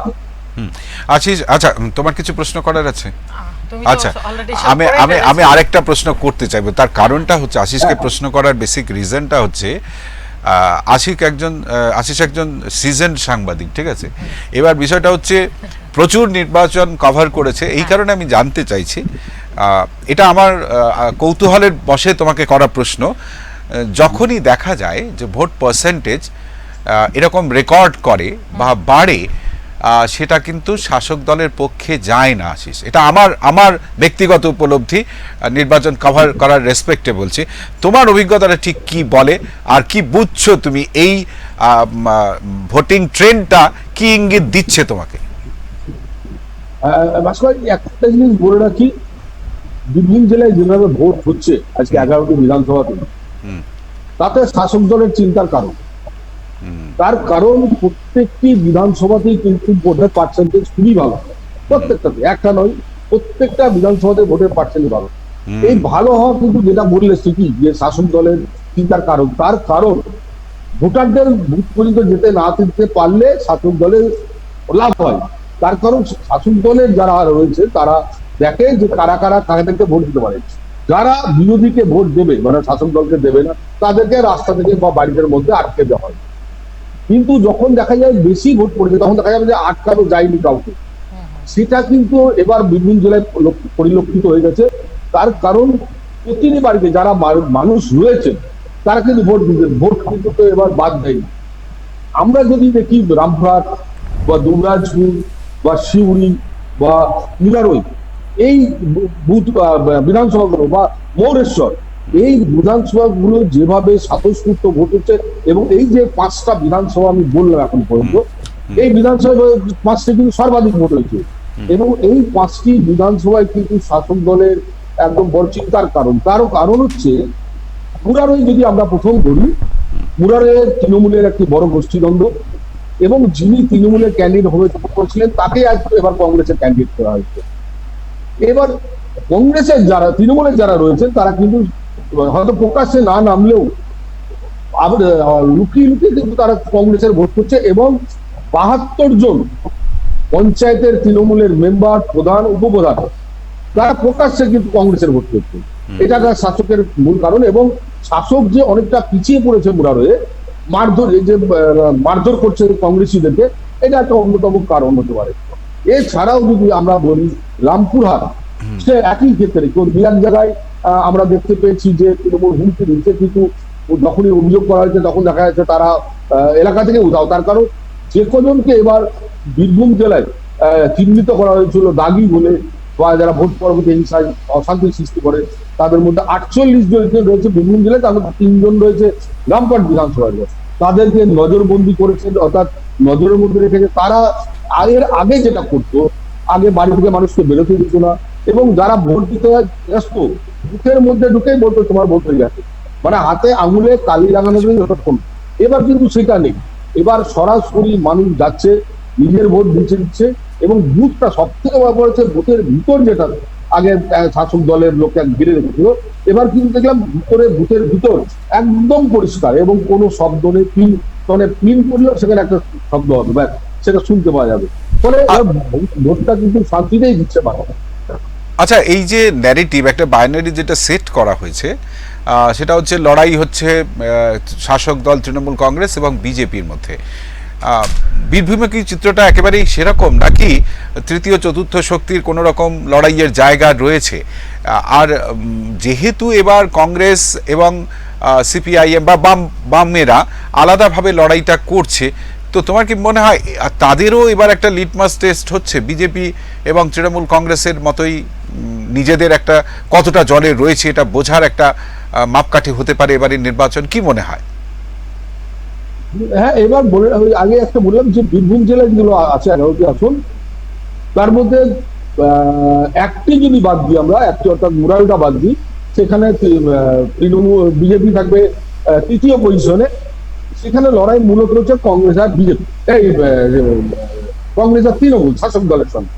বাকি যে 10টি আসন রয়েছে সবগুলোতেই কিন্তু লড়াই একদম হচ্ছে সরাসরি বিজেপির সঙ্গে তৃণমূলের। একটা জিনিস বিজেপি আরো লাভ হয়ে গেছে, সেটা হচ্ছে যে গতবার কংগ্রেস এবং সিপিএম ভোট করার ফলে তৃণমূল কিছুটা লাভবান হয়েছিল। কারণ আমরা দেখেছি, যেটা ঘুরে ফিরে বা বিভিন্ন জায়গায় ঘুরে দেখেছি, যে কংগ্রেসী যারা ভোটার রয়েছে তারা কিন্তু অধিকাংশ সিপিএমকে ভোট, কিন্তু সিপিএম এর যেহেতু সংগঠন রয়েছে, সাংগঠনিক ক্ষমতা রয়েছে, ফলে সিপিএম এর ভোট কিন্তু কংগ্রেসের বিভিন্ন জায়গায় যারা প্রার্থী ভোটে পড়েছিল তারা পেয়েছে, কিন্তু কংগ্রেসের ভোট সিপিএম সিপিএম পায়নি। এবার এই জোটটা হয়ে যাওয়ার ফলে, জোটটা ভেঙে যাওয়ার ফলে বিজেপির লাভ হবে এই কারণেই, তার কারণ কংগ্রেস নিজেদের ভোটটা করে দেবে, যেটা সিপিএম কে না দিয়ে তৃণমূলকে দিয়েছিল, সেই ভোটাররা এবার কংগ্রেসের যেহেতু ক্যান্ডিডেট কংগ্রেসকে দেবে, সেক্ষেত্রে দেখা যাবে যে বিজেপি হবে সর্বত্র, এটা শুধু বীরভূম নয়, এটা সর্বত্রই আহ্বান হবে বিজেপি। আচ্ছা, এটা তো তুমি একটা দিকের কথা বললে, রামের ভোট বামে, বামের ভোট রামে, এই যে পরিস্থিতিটা গেল নির্বাচনে হয়েছিল, এবার কি তার মধ্যে ট্রেন্ডের কিছু তফাৎ হতে পারে? মনে হয় কি কিছু হবে? অনেক সিপিএম এর বড় নেতা, ছোট নেতা, সবার সঙ্গে মোটামুটি কথা বলেও ছিলাম, যারা সিপিএম এর হয়ে ভোট করছে, কিন্তু তাদের একটা স্লোগান আছে যেটা তুমি বললে, যে আগে রাম, অর্থাৎ বামফ্রন্ট একদম পরিষ্কার বুঝে গিয়েছে যে সংখ্যালঘু ভোট এই মুহূর্তে তৃণমূলের কাছ থেকে টেনে আনা হয়েছে। ফলে যদি বিজেপিকে আনা যায় কোনোভাবে, তাহলে কিন্তু পরবর্তীকালে বাম জায়গাটা করে দিতে পারবে বা শাসক সংখ্যালঘুদের মন জয় করতে পারবে। যেহেতু তৃণমূলের সংখ্যালঘুদেরকে টেনে আনতে পারছে না, বামফ্রন্টের একটা বড় অংশ, আমি বলবো সিপিএম, তাদের একটা বড় অংশ কিন্তু এবার বিজেপিকে ভোট দেবে। তার পরিষ্কার জানিয়ে যে আগে রাম, তাছাড়া আগামী দিনে যদি তৃণমূল থেকে যায়, আগামী দিনে বামফ্রন্ট পশ্চিমবঙ্গে খাতা খুলতে পারবে কিনা সন্দেহ আছে। এই কারণেই তারা কিন্তু এটা পরিষ্কার বলে দিচ্ছে, আগে রাম পরে বাম। বেশ, এটা আগে রাম পরে বামের কথা বুঝলাম। বীরভূমের কিন্তু একটা ভোটারদের বড় অংশ সংখ্যালঘু, আশিস। এই সংখ্যালঘু ভোট, হুমায়ুন কবির বা মিম, এদের কোনো প্রভাব এবারের ভোটে পড়তে পারে, যার ফলে আশঙ্কার একটা বাতাবরণ তৈরি হতে পারে শাসক শিবিরে? যদিও একটা হুমায়ুনের ভিডিও ভাইরাল হয়েছিল, ওটা যদি না হতো তাহলে তৃণমূলের আরো চিন্তার কারণ ছিল। এখানে হুমায়ুন কবির দুটি আসনে প্রার্থী দিচ্ছে, যেমন একটি হচ্ছে রামপুরহাট বিধানসভা, অন্যটি হচ্ছে হাসন বিধানসভা। দুটি বিধানসভাতেই কিন্তু তারা মোটামুটি একটা জায়গা করে নিয়েছিল। আমরা যদি একটা ছোট্ট পরিসংখ্যান দেখি, গত বিধানসভা নির্বাচনে রামপুরহাট যে বিধানসভাটা রয়েছে, সেখানে আশুষ বন্দ্যোপাধ্যায়, অর্থাৎ তৃণমূলের যিনি এখন ডেপুটি স্পিকার, তিনি 8,500 ভোটে জিতেছিলেন এবং জিতেছিলেন। এটা হচ্ছে রামপুরহাট বিধানসভার মোহাম্মদ বাজার এলাকায় যে আসনটি 6টি পঞ্চায়েত রয়েছে, সেই 6টি পঞ্চায়েত থেকে 8,500 ভোট জিততে পারে। ওই 6টির মধ্যে 4টি হচ্ছে সংখ্যালঘু অঞ্চল, সেখান থেকেই মূলত আশিস বন্দ্যোপাধ্যায়। এবার হুমায়ুন কবির ওইখান থেকে একজনকে ক্যান্ডিডেট করেছেন, আনাস আহমেদ।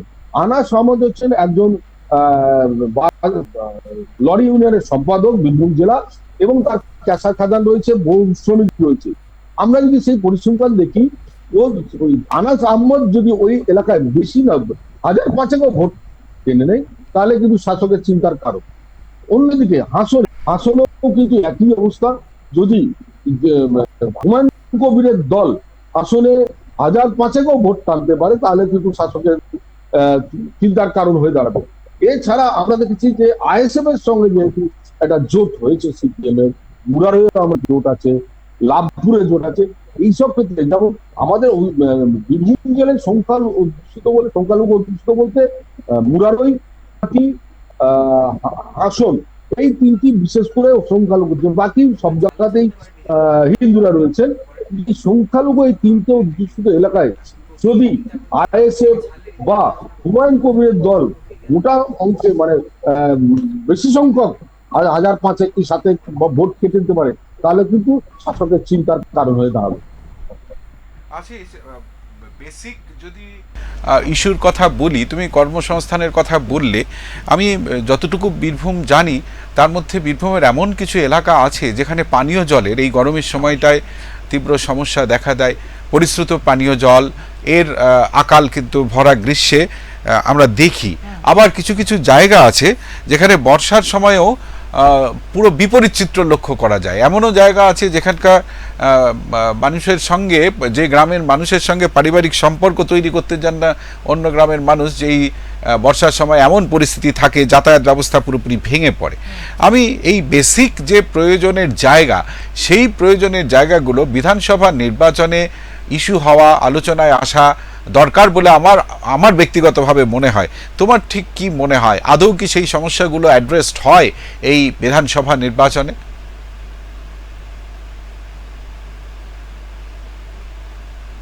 যে এই সমস্যাগুলো নিয়েই কিন্তু ভোটটা হচ্ছে। যেমন বললাম রামপাট বিধানসভা এলাকায় যেটা বললাম যে দ্বারকা নদীর উপর তিনটি সেতু, এই তিনটি সেতু নিয়ে প্রত্যেক বছর শাসক দল প্রতিশ্রুতি দেয় যে এবার করা হবে। প্রাথমিকভাবে সার্ভে করা হয়ে গেছে, কিন্তু গত 5 বছর পেরিয়ে গেছে, 21-এর পর 26, এখন পর্যন্ত এগুলো তৈরি হয়নি। ফলে বিরোধীরা কিন্তু এগুলোকে হাতিয়ার করছে। যেমন বলি, যেটা বললাম, মুখ্যমন্ত্রী বলে গেছিলেন দ্বারকা নদী মানে মোহাম্মদ বাজারের ওখানে পুরাতন গ্রামের কাছে একটি সেতুর অভাবে মানুষ কিন্তু বর্ষার সময় গৃহবন্দী থাকে। অন্যদিকে পাতিনা গ্রাম, অর্থাৎ সেটাও দ্বারকা নদী, হাসন বিধানসভা, সেখানে একটি সেতুর অভাবে বেশ কয়েকটি গ্রাম কিন্তু জলবন্দী হয়ে পড়ে। এছাড়া রয়েছে দেবগ্রাম, সেটাও হাসন বিধানসভা এবং নলাটি বিধানসভা এবং নবগ্রাম বিধানসভা, 3টি বিধানসভার মধ্যে পড়ছে ওই গ্রামগুলো। দুরি গ্রাম রয়েছে তার মধ্যে, ভাংলা রয়েছে তার মধ্যে, সেখানেও একটি সেতুর অভাব রয়েছে।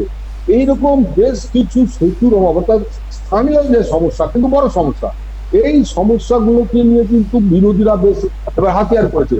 যেমন চাকরি নেই, কাজ নেই, কর্মসংস্থান নেই, এইসব যেমন ইস্যু রয়েছে, কিন্তু ছোট ছোট ইস্যু বা গ্রামীণ যে ইস্যু, সেই ইস্যুগুলো কিন্তু এবার প্রাধান্য পেয়েছে। এবং আমরা আবারও মুখ্যমন্ত্রীর মুখ থেকেও শুনতে পেয়েছি যে ওই সেতুটি হবে। অভিষেক বন্দ্যোপাধ্যায়ও বলেছেন যে এবার মাদারতলায়, অর্থাৎ মারগ্রামের যে মাদারতলা সেতু, সেখানেও সেতু তৈরি হবে। একটা গ্রাম রয়েছে পাইকপাড়া, যে গ্রামের মানুষের 25% জলের অভাবে ফ্লুরাইড আক্রান্ত হয়ে গেছে। সেই গ্রামটাকে দীর্ঘদিন ধরে 5 বছর ধরে বলে আসা হচ্ছে বিকল্প পানীয় জলের ব্যবস্থা করা হবে, এখনো পর্যন্ত করা হয়নি। এবারও সেই প্রতিশ্রুতি কিন্তু শাসক দলে আছে, বিরোধীরা আছে রয়েছে। বেশ কিছু আদিবাসী গ্রাম রয়েছে, যেহেতু বীরভূম জেলায় আদিবাসীদের জনসংখ্যা বেশি, ফলে ওই আদিবাসী এলাকাগুলোতে পানীয় জলের যথেষ্ট অভাব রয়েছে, যোগাযোগের অভাব রয়েছে। ফলে মানুষ বা এলাকার যারা বিরোধীরা রয়েছে তারা কিন্তু সেগুলোকেও হাতিয়ার করছে। শাসক দল সেইগুলো প্রতিশ্রুতি দিয়ে আবার ভোট বৈতরণী পার করার চেষ্টা করছে। কথা হবে বীরভূমের কথা হবে, আর বালি পাচার, গরু পাচার, এই পাচার সংক্রান্ত বিষয়টা আলোচনায় আসবে না। এটা বোধহয় একটুখানি অসামঞ্জস্যপূর্ণ ব্যাপার হয়ে যাবে। আমি তোমার কাছে জানতে চাইছি, এই যে নির্বাচন, এই নির্বাচনের আগে যতটা হই হই রব ছিল বালি পাচার নিয়ে, গরু পাচার নিয়ে, এবং রাজ্যবাসী দেখেছেন, শুনেছেন সমস্ত কিছু, এই নির্বাচনের প্রাক্কালে বা পরবর্তী পর্যায়ে তার মধ্যে কোনো পরিবর্তন পাচার সংক্রান্ত জায়গায়? আর তুমি বারবার কর্মসংস্থানের কথা বলছো, কর্মসংস্থান তো শুধু বীরভূমের ইস্যু নয়, গোটা রাজ্যের, দেশের ইস্যু, কেমন? তো সেই জায়গায় থেকে যখন কর্মসংস্থানের অভাব রয়েছে, তখন এই ধরনের কাজের মধ্যে যুবদের জড়িয়ে পড়াটাও খুব অস্বাভাবিক বিষয় নয়। কিন্তু তোমার মুখ থেকে শুনতে যতটা ভালো লাগবে এই পাচার সংক্রান্ত বিষয়, তাতে কতটা রাশ টানা হয়েছে, আমার বক্তব্যটা ততটা জোরদার হবে না। তাই সে বিষয়েও তোমার কাছে জানতে চাইছি। ঠিকই বলেছো যে বীরভূমে বালি রয়েছে, পাথর রয়েছে, কয়লা রয়েছে, গরু পাচার তো রয়েছে। আমি তার সঙ্গে আরেকটা বিষয় অ্যাড করি, ক্রাশারেরও কিন্তু একটা বড় সমস্যা আছে, যেটা ব্যাপক দূষণ তৈরি করে, এবং সংশ্লিষ্ট যারা শ্রমিক ওখানে থাকেন তাদের শ্বাসকষ্টজনিত সমস্যা, অসুখ বিসুখ, এর সঙ্গে স্বাস্থ্যটাও আমি জুড়ে দিলাম, যাতে তুমি আরেকটু বিস্তৃত আকারে ওটা বলতে পারো প্লিজ। হ্যাঁ, যেটা বল ক্যাসারটাই ধরি বা পাথরটাই ধরি, তাহলে বলতে হয় বীরভূম জেলায় প্রায় 5 থেকে 600 ক্যাসার রয়েছে, অর্থাৎ পাথর ভাঙা মেশিন। খাদান রয়েছে 250 থেকে 250, কিন্তু প্রশাসনিক মানে সরকারের যে কাগজ কলম রয়েছে তাতে দেখা যাচ্ছে মাত্র 6টি খাদান, 6টি খাদান রয়েছে, আর বাকি যেগুলো রয়েছে প্রায় 200-250 সেগুলো সবই কিন্তু অবৈধ। আমরা একটু পিছন করে তাকাই, খানিক যদি আগে দেখি, রাজগ্রামে একটা পাথর খাদানে দুর্ঘটনা করেছিল, সেখানে 3 জন শ্রমিক মারা গেছে। মাস 6 আগে যেটা হয়েছিল নলাটিতে, সেখানে 6 থেকে 7 জন শ্রমিক মারা গেছে। এই খাদানগুলো সবগুলো চলছে কিন্তু অবৈধভাবে, একটি খাদানের কোনো বৈধতা নেই। ফলে কিভাবে চলছে, তাহলে এবার স্বাভাবিকভাবে বুঝতে পারছো যে এই যে তোলা বিসিআর এর নামে যে তোলাগুলো ওঠে, এইটা বীরভূম জেলায় পাথর খাদান এলাকা রয়েছে, 6টি এলাকা, 6টি রাস্তা রয়েছে, সেখানে সরকারিভাবে বিসিআর তোলা হয়, অর্থাৎ সরকারিভাবে রাজস্ব আদায় করা হয়। সেই রাজস্ব আদায় করার কথা কাদের? ডিএলআর দপ্তরের। কিন্তু সেখানে তুলছে কারা? শাসক দলের কারো নেতা, কোনো গুন্ডা, এরা তুলছে।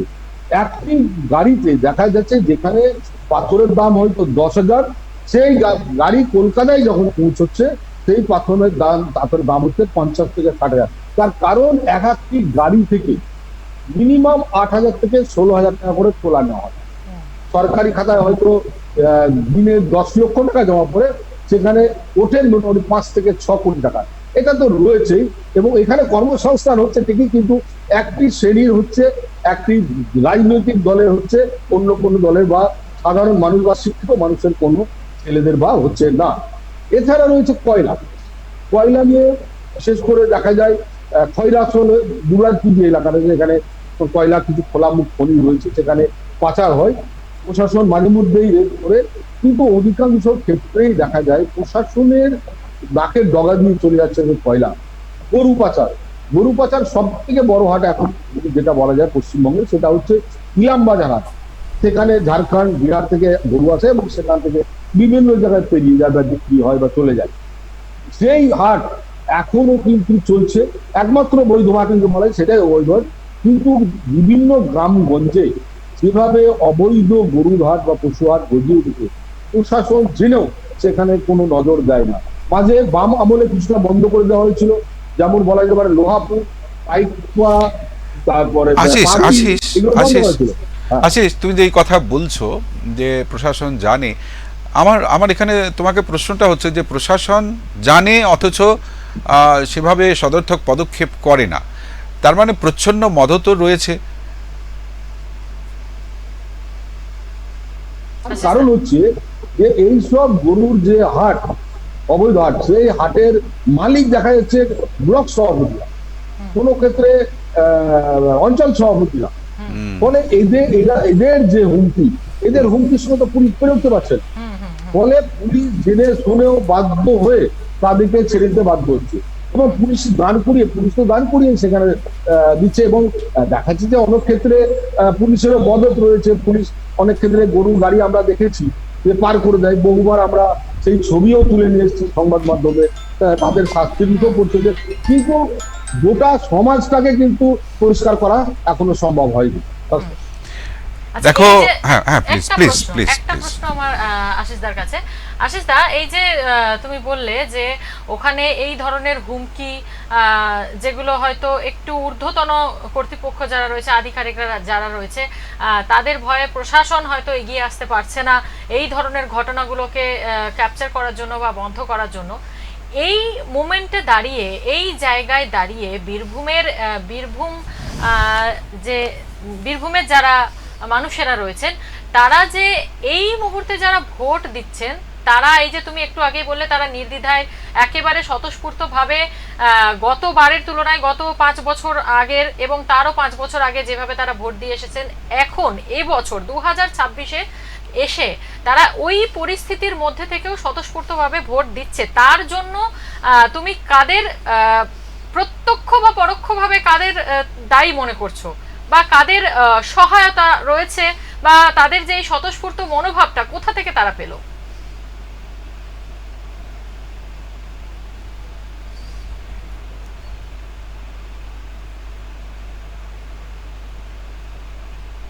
আশিস, শুনতে পাচ্ছ কি? হ্যাঁ, যেটা আমাদের শতাব্দী প্রশ্নটা করছিল তোমাকে, যে মানুষ এই রকম প্রতিকূল পরিস্থিতির মধ্যেও স্বতঃস্ফূর্তভাবে ভোট দিতে যাচ্ছে। আমরা আলোচনার মধ্যে থেকে শতাব্দী যে কথাগুলো হচ্ছিল একটা আভাস আশিস দিয়েছে, এবং সেই আভাসটা থেকে একটা ধারণা করে নেওয়া যায় যে মানুষের এই স্বতঃস্ফূর্ততার কারণটা কি। আশিস, একেবারে শেষ করব, যেটা মানুষের অনেকগুলো চাহিদা, অনেকগুলো বিষয় নিয়ে আলোচনা চলছিল। আমাদের সাংবাদিক আশিস মন্ডলের সঙ্গে কথা হচ্ছিল। ধন্যবাদ আশিস। আর এরপর আমরা কার কাছে যাবে? ঝাড়গ্রাম থেকে আমাদের সঙ্গে যিনি রয়েছেন শঙ্কর বারিক আমাদের প্রতিনিধি, আমরা তার সাথে একটু যোগাযোগ করে নেব। এবং এই বিষয়ে আমরা অবশ্যই, যেহেতু নির্বাচনের সময়, নির্বাচনের দিন আজ এবং ভোট গ্রহণ চলছে, এই ঝাড়গ্রামের পরিস্থিতি কি এখনো পর্যন্ত, সকাল থেকে এখনো পর্যন্ত ঝাড়গ্রামের পরিস্থিতি কিরকম রয়েছে? শঙ্কর,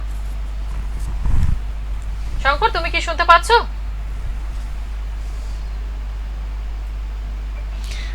আচ্ছা, অনিবার্য কারণে অডিওর কিছু একটা সমস্যা হচ্ছে। আমরা শঙ্করের সাথে যোগাযোগ করবার চেষ্টা করছি, শঙ্কর বারিক ঝাড়গ্রাম থেকে।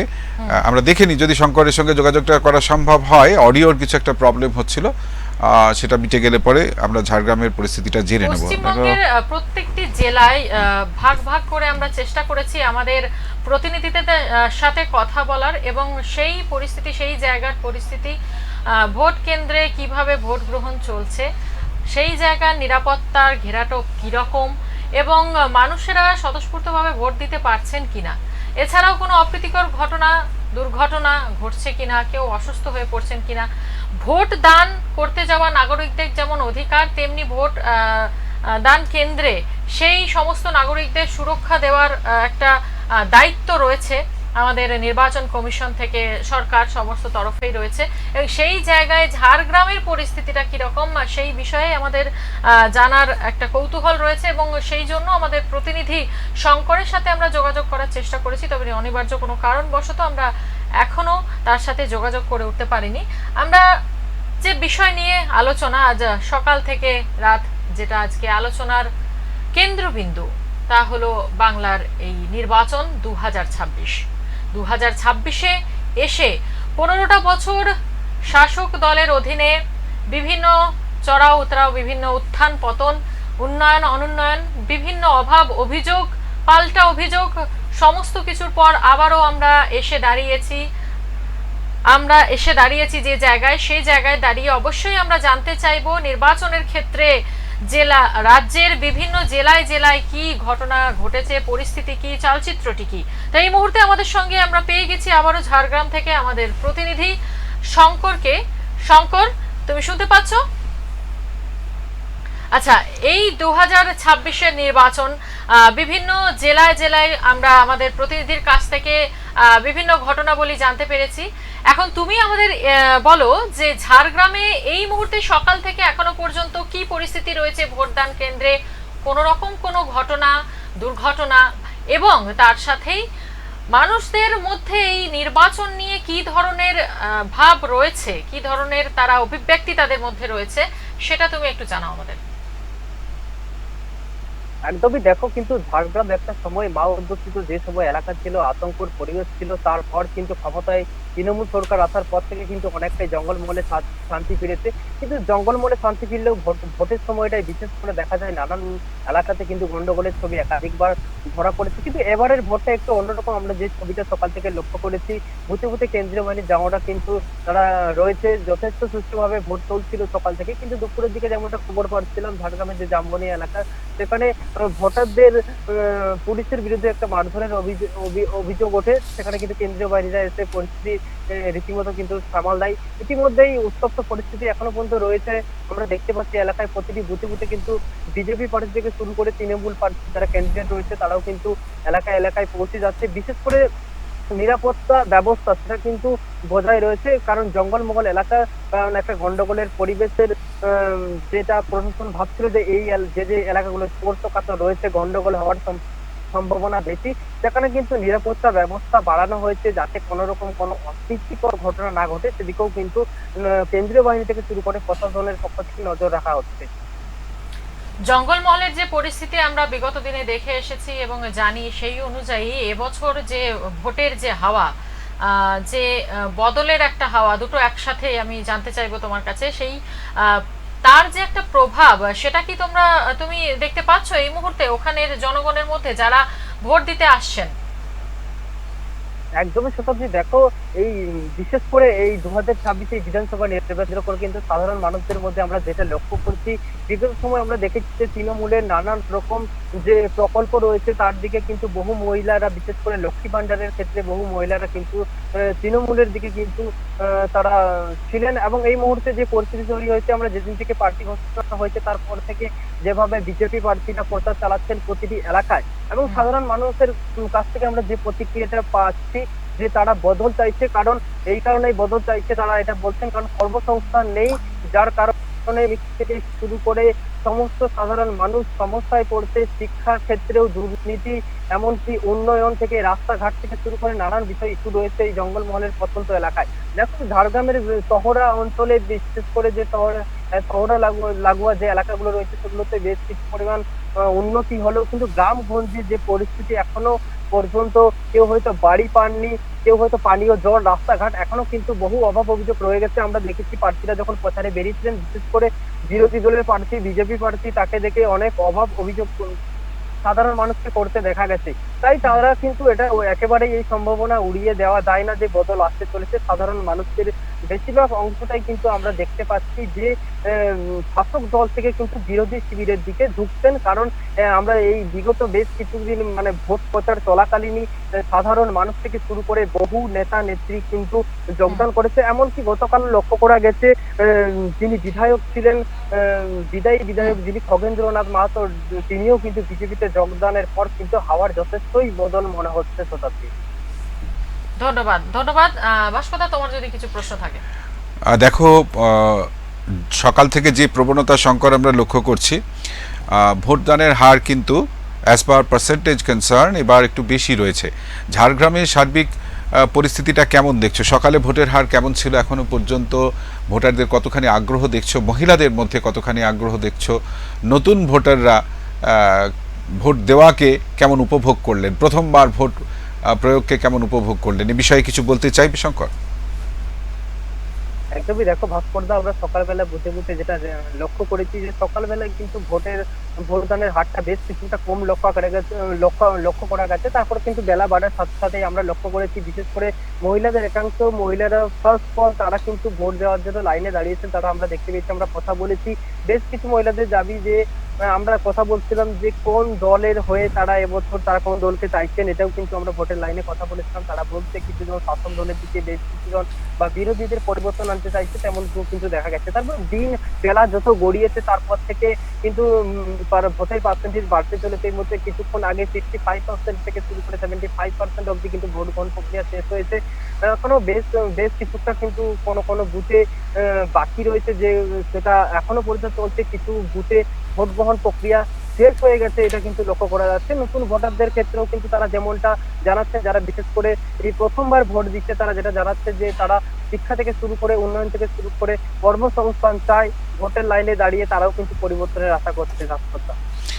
আরেকটা বিষয় তোমার কাছে জানতে চাইবো, গোপীবল্লভপুরের একটা ঘটনা যেটা ইতিমধ্যেই ভাইরাল হয়ে গিয়েছে প্রায়, সেটা হচ্ছে যে গজরাজ রামলাল ভোটার কেন্দ্রের পাশে এসেছিল ভোট যখন ভোট গ্রহণ চলছিল। তুমি ঠিক কি দেখলে একটু বলো, আমাদের দর্শকদের জানাও। দর্শকরা সেই চিত্র এই মুহূর্তে দেখছে। একটা এলাকা প্রতিনিয়ত তুমি দেখেছো যে প্রতিনিয়ত কিন্তু হাতির তাণ্ডবে যথেষ্ট এই ঝাড়গ্রাম জেলার মানুষ, বিশেষ করে যে নয়াগ্রাম যে এলাকা রয়েছে সেগুলোতে হাতির তাণ্ডব লাগাতার লেগেই থাকে। কিন্তু এই যে রামলাল, এই রামলাল খুব কিন্তু শান্ত প্রকৃতির, যে কোনো রকম কারো ক্ষতি না করে সে কিন্তু রাস্তায় ঘোরাফেরা করতে দেখা যায়। তাকে আজকে কিন্তু যে তাকে একটি ভোট কেন্দ্রে কিন্তু যে জিতুসল আংশিক নিম্ন বুনিয়াদী স্কুল রয়েছে তার সামনে হঠাৎ করেই কিন্তু এই রামলাল চলে আসে। হঠাৎ করে চলে আসায় যারা ভোটাররা রয়েছিলেন তারা কিন্তু সবাই ভোটার থেকে শুরু করে কেন্দ্রীয় বাহিনীর জওয়ানরা তারাও কিন্তু সেই রামলালকে দেখার জন্য ভিড় করে, তারপর ইতিমধ্যে বন দপ্তরের কর্মীরা সেখানে এসে রামলালকে দূরে সরিয়ে নিয়ে যায়, তারপর কিন্তু ভোটাররা আবার ভোট দিতে পারে। ভাস্করদা, ধন্যবাদ। ধন্যবাদ শঙ্কর। আমরা কথা বলছিলাম আমাদের সাংবাদিক শঙ্কর বারিকের সঙ্গে। শঙ্করের সাথে কথা বলতে বলতে দুটো খুব গুরুত্বপূর্ণ খবর আমার কাছে এসে গিয়েছে, আমি দর্শকদের সঙ্গে সেটা একটুখানি শেয়ার করে নিতে চাইছি। যেটা হচ্ছে খয়রাশোল, আমরা একটু আগে আশিসের সাথে কথা বলছিলাম, তখন পর্যন্ত খবরটা পাইনি। খয়রাশোলে জনতা এবং কেন্দ্রীয় বাহিনী খণ্ডযুদ্ধের খবর এসে পৌঁছেছে এবং এই ইভিএমে তৃণমূল প্রার্থীর জন্য নির্দিষ্ট বোতামে চাপ দিলে বিজেপি প্রার্থীর পক্ষে ভোট পড়ে যাচ্ছে, মারাত্মক অভিযোগ। কিন্তু এই অভিযোগেই বিক্ষোভ শুরু হয় দুবরাজপুর বিধানসভার খয়রাশোল ব্লকের বুধপুর গ্রামের 65 নম্বর বুথে। আমরা আবার যোগাযোগ করবার চেষ্টা করব, টেলিফোনে একটু জেনে নেওয়ার চেষ্টা করব ঠিক কি ঘটেছে। এই খবরের পাশাপাশি আরও একটি খবর গুরুত্বপূর্ণ, সেটা হচ্ছে যে বুথ ছেড়ে সকলে একসঙ্গে মধ্যাহ্নভোজ করতে চলে যাওয়ায় ইলেকশন কমিশন মারাত্মক পদক্ষেপ নিয়েছে, সকলকেই সাসপেন্ড করে দেওয়া হয়েছে। আমরা বিষয়ে বিস্তারিত জানাবো। ঘটনা মেদিনীপুরের পিংলা বিধানসভার 9 নম্বর বুথের। তবে এই প্রথমে নজর রাখবো খয়রাশোলে ঠিক কি পরিস্থিতি এখন রয়েছে। দেখুন, ভোটাররা অভিযোগ করছেন প্রায় 200 ভোট পড়ে যাওয়ার পর বিষয়টা ধরা পড়ে যে তৃণমূল প্রার্থীর বোতামে চাপ দিলে সরাসরি তা বিজেপি প্রার্থীর পক্ষে ভোট পড়ে যাচ্ছে এবং এই ঘটনাকে কেন্দ্র করে খুব স্বাভাবিকভাবেই শোরগোল পড়ে যায়। ভোট বন্ধ করে দেওয়ার দাবি তোলেন ভোটাররা। কিছুক্ষণের মধ্যে ভোট বন্ধ হয়ে যায়। কেন্দ্রীয় বাহিনীর সঙ্গে ভোটারদের উত্তপ্ত বাক্য বিনিময় হয়। অভিযোগ, এরপরই জওয়ানদের লক্ষ্য করে ভোটাররা ইট পাটকেল ছুটতে থাকেন। স্থানীয়রা লাঠি উঁচিয়ে তেড়ে যান কেন্দ্রীয় বাহিনীর জওয়ানরা। ঘটনায় 2 জওয়ান এবং গাড়ির চালক, 2-4 জন জওয়ান এবং গাড়ির চালক আহত হওয়ার খবর পাওয়া গিয়েছে। বেশ কয়েকটি গাড়িতে ভাঙচুর চালানো হয়েছে। ঘটনায় পুলিশ বাহিনী রয়েছে। আমরা এ বিষয়ে বিস্তারিত জানার চেষ্টা করছি আমাদের সাংবাদিক আশিস মণ্ডলের কাছ থেকে, যে ঠিক পরিস্থিতি এখন কেমন রয়েছে। এলাকায় কিন্তু উত্তেজনা রয়েছে এবং উত্তেজনা হওয়ার মতোই পরিস্থিতি। শতাব্দী, দেখো, যদি আমি আমার নির্দিষ্ট যাকে প্রার্থী, যাকে ভোট দিতে চাইছি, দিচ্ছি, বোতাম টিপছি তাকে, অথচ ভোট চলে যাচ্ছে অন্য আরেকজনের কাছে, তো খুব স্বাভাবিক ভোটারদের মধ্যে ক্ষোভ আসা স্বাভাবিক। এবং কেন্দ্রীয় বাহিনীও একটা জায়গায় বদ্ধপরিকর যে কোনোভাবেই হোক না কেন ভোটের এলাকায়, বুথ সংলগ্ন এলাকায় সুশৃঙ্খল পরিবেশ বজায় রাখতেই হবে। কিন্তু যে অভিযোগ ভোটাররা তুলেছেন তা কিন্তু মারাত্মক এবং এমনটা যদি হয়ে থাকে তাহলে সে বিষয়ে কমিশন কি পদক্ষেপ করছে তা অবশ্যই দেখার। এবং এই যে নির্বাচন, যাকে আমরা বলছি বাংলার ভোট যুদ্ধ, আমরা কথায় যদিও ভোট যুদ্ধ বলছি, কিন্তু যুদ্ধ পরিস্থিতি তৈরি হবে এমনটা তো ভাবনার মধ্যে থাকেনি। এটা যুদ্ধ, মতের যুদ্ধ, মতাদর্শের যুদ্ধ। সেই যুদ্ধকে কেন্দ্র করে যদি এই রকম একটা ঘটনা ঘটে থাকে, নির্ভীকভাবে ভোটারদের মধ্যে তার প্রভাব পড়বে, রোষ আসবে, বিক্ষোভ দেখা দেবে। এবং সেই পরিস্থিতি কিন্তু খয়রাশোলের থেকে আমরা খবর পাচ্ছি। এলাকায় উত্তেজনা রয়েছে, কেন্দ্রীয় বাহিনীর সঙ্গে স্থানীয় জনতার খণ্ডযুদ্ধ পরিস্থিতি। তারপরের অবস্থা কি জানার আমরা চেষ্টা করব আমাদের প্রতিনিধি আশিস মণ্ডলের সঙ্গে যোগাযোগ করে। যতক্ষণে আমরা চেষ্টা করছি, যদি সম্ভব হয় আশিসের সঙ্গে যোগাযোগ করার, তাহলে এই বিষয়ে বিস্তারিত আরো জানাতে পারবো। তবে এখনো পর্যন্ত যেটুকু খবর আমি পাচ্ছি, ঘটনায় উত্তেজনা রয়েছে, ঘটনাস্থলে পুলিশ বাহিনী রয়েছে, পরিস্থিতি নিয়ন্ত্রণে আনার চেষ্টা চলছে। এবার একটু নজর রাখবো যে খবর আপনাদের বলছিলাম, পশ্চিম মেদিনীপুরের পিংলা বিধানসভার 9 নম্বর বুথের কথা। কি সেখানে প্রিসাইডিং অফিসার সহ সকল ভোটকর্মী মধ্যাহ্নভোজের জন্য একসঙ্গে বুথ ছেড়ে বেরিয়ে যান। বুথের নিরাপত্তা কর্মীরা ফোন করলে বলা হয় বাইরে আছি, একটু পরেই আসছি। সেক্টর অফিসারও সেই সময় বাইরে ছিলেন বলে খবর। এবং এই খবর পাওয়া মাত্র পশ্চিম মেদিনীপুরের জেলা নির্বাচনী আধিকারিক গোটা ঘটনা তদন্তের নির্দেশ দিয়েছেন এবং সমস্ত প্রিসাইডিং অফিসার সহ সমস্ত ভোটকর্মীকে নিলম্বিত করেছে কমিশন। রিজার্ভ পোলিং পার্টি থেকে আপাতত কাজ চালানোর নির্দেশ দিয়েছেন বিশেষ পর্যবেক্ষক সুব্রত গুপ্ত। এই যে নির্বাচনের ক্ষেত্রে এই যে ঘটনা ঘটেছে, এই ঘটনা অবশ্যই নির্বাচন কমিশন এই বিষয়টা পুরোটা খতিয়ে দেখবেন এবং তাদের বিরুদ্ধে তাদের যে এই মধ্যাহ্ন ভোজন একসাথে করতে যাওয়ার এই যে ঘটনা, এই ঘটনা খতিয়ে দেখে অবশ্যই তাদের বিরুদ্ধে বা তাদের একটা পদক্ষেপ নেওয়ার জায়গা তো তৈরি হয়েছে অবশ্যই। এবং ভোট দানের ক্ষেত্রে এই ধরনের একটা ঘটনা খুবই অপ্রীতিকর। না, এটা অনভিপ্রেত ঘটনা, এরকমটা ঘটা উচিত নয়। এবং নির্বাচন কমিশন যেমনটা ঘটনা তদন্তের নির্দেশ দিয়েছেন, নিলম্বিত করেছেন প্রিসাইডিং অফিসার থেকে সংশ্লিষ্ট ব্যক্তিদের, রিজার্ভ পার্টি থেকে তাদের ভোট গ্রহণের প্রক্রিয়া চালানোর নির্দেশ দেওয়া হয়েছে। কিন্তু যে বিষয়টা একটুখানি কি বলবো, উদ্বেগের মধ্যেই রেখে দিচ্ছে, তা হচ্ছে খয়রাশোলের ঘটনা। কেন্দ্রীয় বাহিনীর উপর হামলা, ভোটারদের পরিস্থিতি সামলাতে পিস্তল বার করে ভয় দেখাতে হয় পুলিশকে। পরিস্থিতি এখনো থমথমে, এলাকায় উত্তেজনা রয়েছে। অভিযোগ তো আপনাদের বললাম যে একজনকে ভোট দিলে সেই ভোট চলে যাচ্ছে বিজেপি প্রার্থীর কাছে, তৃণমূলকে ভোট দিলে ভোট চলে যাচ্ছে বিজেপির খাতে।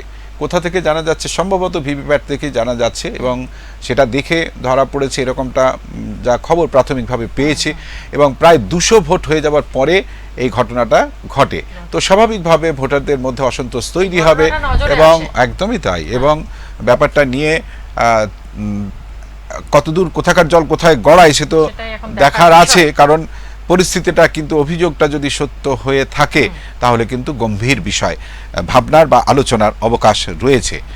আজকে আমরা একেবারে অনুষ্ঠানের শেষের দিকে, আজকে বাংলার ভোট যুদ্ধ নিয়ে আমাদের সকাল থেকে যে সেগমেন্টগুলো নিয়ে আপনাদের সামনে এসেছি, আমরা আজকে একেবারে অনুষ্ঠানের শেষ পর্যায়ে বিভিন্ন জায়গার খবর আমরা আপনাদের কাছে তুলে ধরলাম।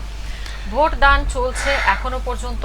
শেষ পাওয়া খবর অনুযায়ী 62% ভোট কমপ্লিট হয়েছে। না, আরো বেশি হয়ে গেছে, সেটা বৃদ্ধি হয়েছে, সেই খবরও আপনাদের কাছে আমরা তুলে ধরেছি। এবং তার সাথে সাথে যেসব জায়গায় কিছু ঘটনা ঘটে রয়েছে, সেই সব জায়গায় আমরা আপনাদের কাছে তুলে ধরার চেষ্টা করেছি। শেষ পাওয়া খবর অনুযায়ী খয়রাশোলে যে ঘটনার কথা আমরা আপনাদের কাছে তুলে ধরলাম, সেই ঘটনার বিষয়ে বিস্তারিত জানতে আমরা প্রতিনিধির সাথে যোগাযোগ করার চেষ্টা করেছি, কিন্তু কোনো কারণবশত সেটা হয়ে ওঠেনি।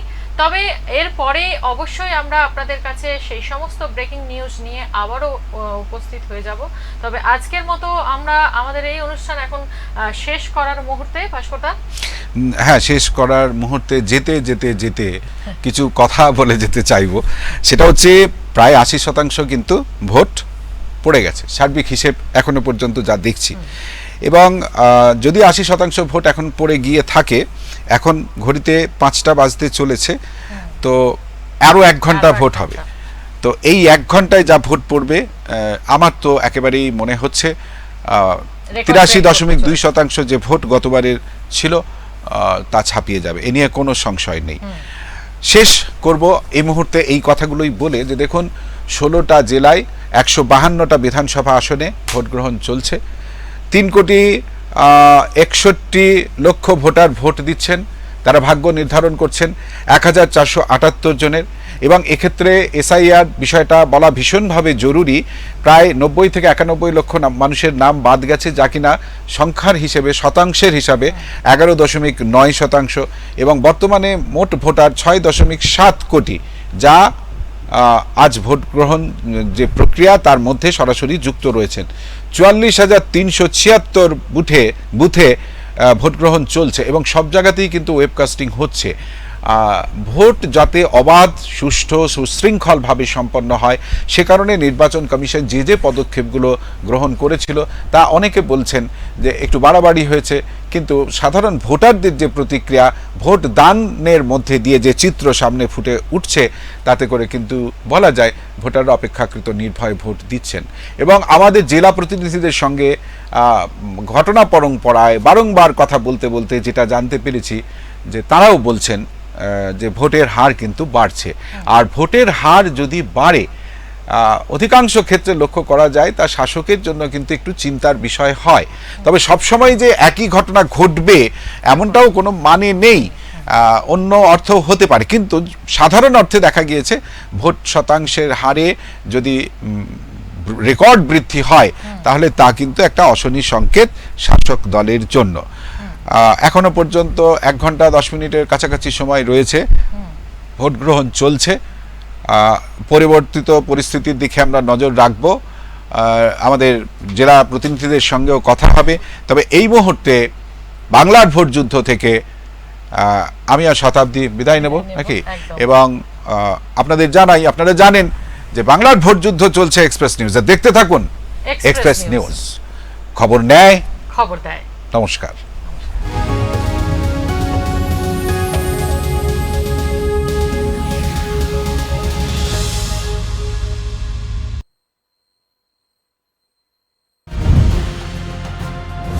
রজত জয়ন্তী বর্ষে এক্সপ্রেস নিউজ হলো ডেডলাইন কমিউনিকেশনস প্রাইভেট লিমিটেড, আর আপনারা দেখছেন এক্সপ্রেস নিউজ, খবর নেয়, খবর দেয়।